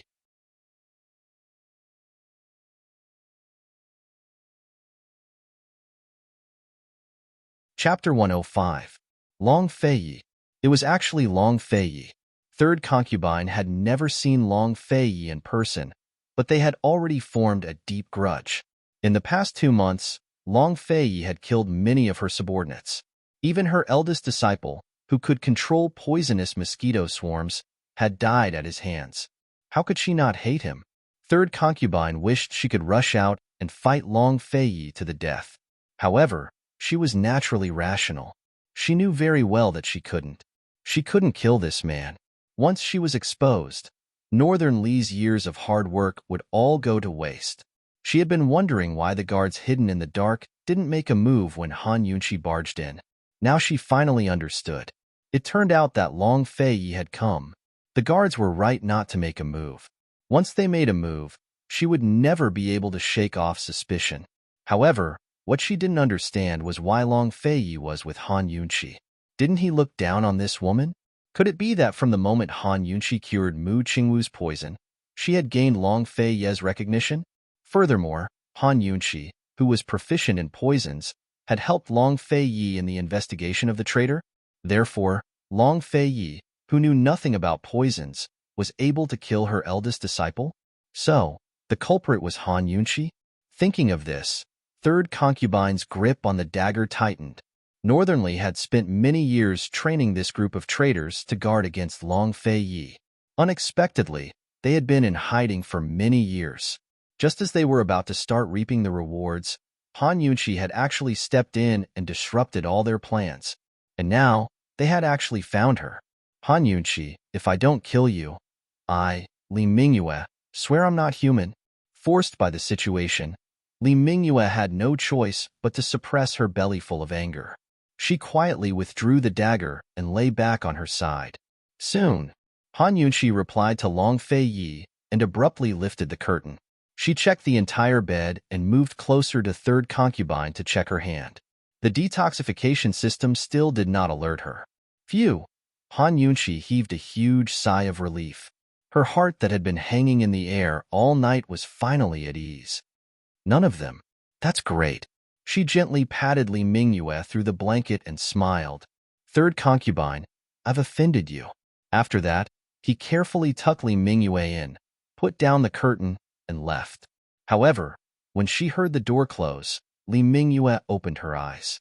Her face was terrifyingly gloomy. Great? Hee, Han Yunqi, I will definitely let you know what is truly good. As soon as Han Yunqi went out, Long Fei Yi saw her expression and guessed what had happened. However, he still asked, How is it? Nothing at all. Your Highness, I think we have misunderstood. Han Yunqi smiled. She was in a good mood. Not being able to find any other traces doesn't completely prove that there is no suspicion. Long Fei Yi's voice deepened. He was very dissatisfied. The 3 snake venoms in the wooden house are the most common. It's not surprising that they appeared here. Han Yunqi immediately defended herself. Then, she continued, of course, if your highness still has doubts, you can ask third concubine whether or not the snake venom was let go, and why. Han Yunqi had wanted to ask third concubine directly when she came to drink tea earlier. However, she thought that it might alert the enemy, so she decided to test it first. Now that nothing was found, there was nothing to worry about. Long Fei Yi was about to speak when the sound of water came from not far away.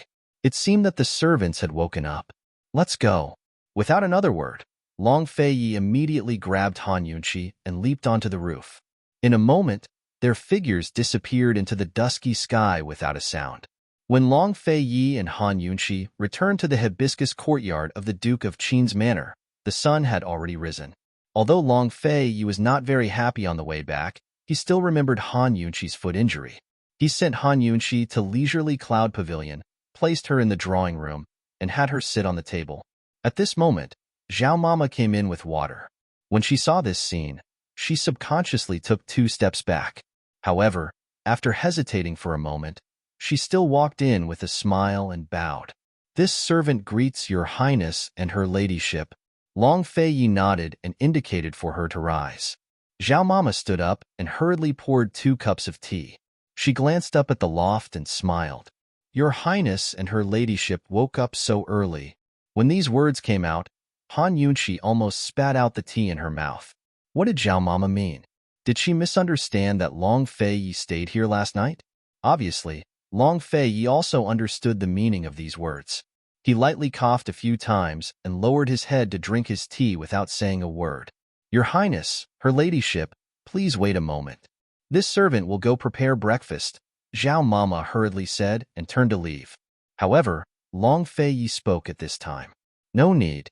This prince still has matters to attend to. No matter how busy your highness is, you should still eat breakfast. Don't starve yourself, Zhao Mama advised. However, Long Fei Yi stood up and didn't pay much attention to Zhao Mama. He said to Han Yunqi, "Don't act rashly and alert the enemy. This prince has his own arrangements, understand?" Actually, Han Yunqi had tried to persuade Long Fei Yi along the way, but he still wanted to investigate. "You, stop here." Long Fei Yi's voice deepened. He had carried this woman on his back and listened to her chatter by his ear the entire way back. His patience had basically run out. Han Yunqi pursed her lips and could only remain silent. Long Fei Yi seemed to be afraid that she would act rashly, so he gave her a meaningful look before turning to leave. Once he left, Han Yunqi rolled her eyes. Although she couldn't accept Long Fei Yi's decision emotionally, logically speaking, she still agreed that this matter should be investigated. After all, the traitor was hidden very well. As long as there was even the slightest bit of suspicion, they couldn't let it go. Han family. AI. She didn't know what the fate of the Han family would be like. Esteemed Princess Consort, why didn't you ask His Highness to stay for breakfast?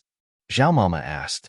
Han Yunqi recovered her senses and replied without thinking, "Why did you ask him to stay?" Zhao Mama was suddenly at a loss for words. She didn't know what was going on. No reason. This servant will go prepare breakfast now," Zhao Mama said and quickly retreated. She sighed in her heart. These two masters' thoughts were too hard to read. Looking at Zhao Mama's back, Han Yunqi's stomach suddenly grumbled. She couldn't remind her that she was hungry. Once she was reminded, her stomach would immediately feel hungry. Han Yunqi was suspicious and carefully jumped down from the table. When her feet touched the ground, she remembered that she had left her shoes and socks in the solitary courtyard. She limped towards the warm couch and lazily lay down, letting out a sigh of relief. Last night, she seemed to have done a lot of things. However, she felt that time had passed very quickly. She had to admit that she still hadn't recovered her senses yet. She didn't know if that guy was hungry or not. What was he busy with so early in the morning? Was he going to protect the people on the list last night? In her impression, there were still a lot of people on the list who were still alive. No matter how busy he was, eating wouldn't take too much time. Han Yunqi's eyes flashed with a sense of loss that she didn't even notice. She curled her lips and didn't want to think about that guy. Who was the head of the northernly country's spies? Could it be that they knew him and that he was hiding by their side? As Han Yunqi mused and pondered, she unknowingly fell asleep. Zhao Mama came to deliver breakfast. Seeing her tired appearance, she didn't dare to disturb her. Thus, Han Yunqi slept until the afternoon, until Mu Qingwu came to see her. Mu Qingwu's work efficiency was pretty good. In a few days, he had investigated and sorted out a detailed investigation report. It recorded in detail the people who had been in contact with him for the past 3 years, as well as the things that had happened. Han Yunqi slept for a while and was completely awake. She silently looked at the investigation report and didn't miss a single piece of information. There were a lot of people recorded in this report. There were 5 good friends of Mu Qingwu, 4 male cousins of Mu Qingwu, 2 female cousins, and the last one, which was also the most conspicuous one, Mu Luiwe. Although Han Yunqi never deliberately excluded Mu Luiwe, when she saw this name, she couldn't help but smile. She had to admit that Mu Qingwu was really a wonderful person. "You really wrote your blood-related little sister down?" Han Yunqi teasingly asked. "The Princess Consort said that the person who poisoned me had borrowed the hands of others. Not to mention my blood-related little sister, even if there was a need, I would still write my father's name down." Mu Qingwu had thick eyebrows and large eyes. His eyes sparkled, and he looked very serious when he was serious. Han Yunqi's heart was filled with admiration. She nodded and continued looking. In the report, there was a detailed note behind each person's name. It recorded the frequency of contact with Mu Qingwu, the location of the meeting, and the specific things that had happened. After Han Yunqi finished looking over the names, she started from the first one and carefully looked over them one by one. While she was looking, she teasingly asked, "Young general, this is your private matter. As long as you can help find the traitor, Even if the Princess Consort wants to see the military secrets, you can ask the Emperor for permission. Mu Qingwu was still very serious. Don't. I don't want to know. Han Yunqi quickly refused. She understood that the more she knew, the more dangerous it would be. Han Yunqi looked and gradually became serious. Mu Qingwu waited on the side, not daring to make a sound. When he inadvertently raised his head and saw Han Yunqi's serious face, he couldn't look away. Since the first time he saw this woman in front of the Duke of Qin's manor, he knew that this woman wasn't simple. Only, he never thought that they would have so many interactions. He always thought that if she didn't marry into the Duke of Qin's manor, perhaps they wouldn't even have any interactions. Han Yunqi was focused on the report, so how could she know that Mu Qingwu was staring at her from the side? She looked over all the records one by one. Most of them didn't have anything suspicious. When friends invited each other, they mostly drank. The 10,000 snake poison definitely couldn't be put in wine. She was certain of this point. Moreover, the drinking frequency wasn't high. As for the interactions between the cousins, although they were frequent, there wasn't any pattern. Most of the time, they just visited the manor. In the end, Han Yunqi's gaze fell on Mu Liuyue's information. It had to be said that Mu Liuyue and Mu Qingwu's interactions were the most frequent. Basically, when Mu Qingwu returned to the great general's estate, he would see his sister. This was all very normal. However, there was one record that caught Han Yunqi's attention. Mu Liuyue actually invited Mu Qingwu to the outskirts of the Heavenly Fragrance Tea House from time to time for tea. Han Yunqi suddenly raised her head to look at Mu Qingwu. At the same time, Mu Qingwu was also staring at her. In that instant, their eyes met and their gazes met. Mu Qingwu was like a thief who had been caught at the scene. He immediately lowered his head in guilt. However, Han Yunqi was alarmed and didn't notice his abnormality. She anxiously asked, "Young general, does your sister often invite you to tea?" Mu Qingwu's ears were a little hot. He had never been so embarrassed in his life. He also didn't know what was wrong with him. He raised his head with difficulty and answered, "Yes, once or twice a month. It's the Heavenly Fragrance Tea House in the outskirts of the city. Liuyue is a frequent customer there." Once or twice a month. Han Yunqi was suspicious. Once or twice a month. This frequency was different from the frequency of poisoning. The difference was too great. "Do you buy tea from there?" Han Yunqi asked again. She knew that most people who went to the tea house would buy tea leaves back. You're tuning in to the Romance Rendezvous YouTube channel. We're so grateful for your support, and don't forget to subscribe to join us on this incredible journey through captivating stories. Your generosity through donations truly makes a world of difference, as it's the primary source of revenue that allows me to expand and enhance this channel for you. Thank you from the bottom of my heart for being a part of this adventure.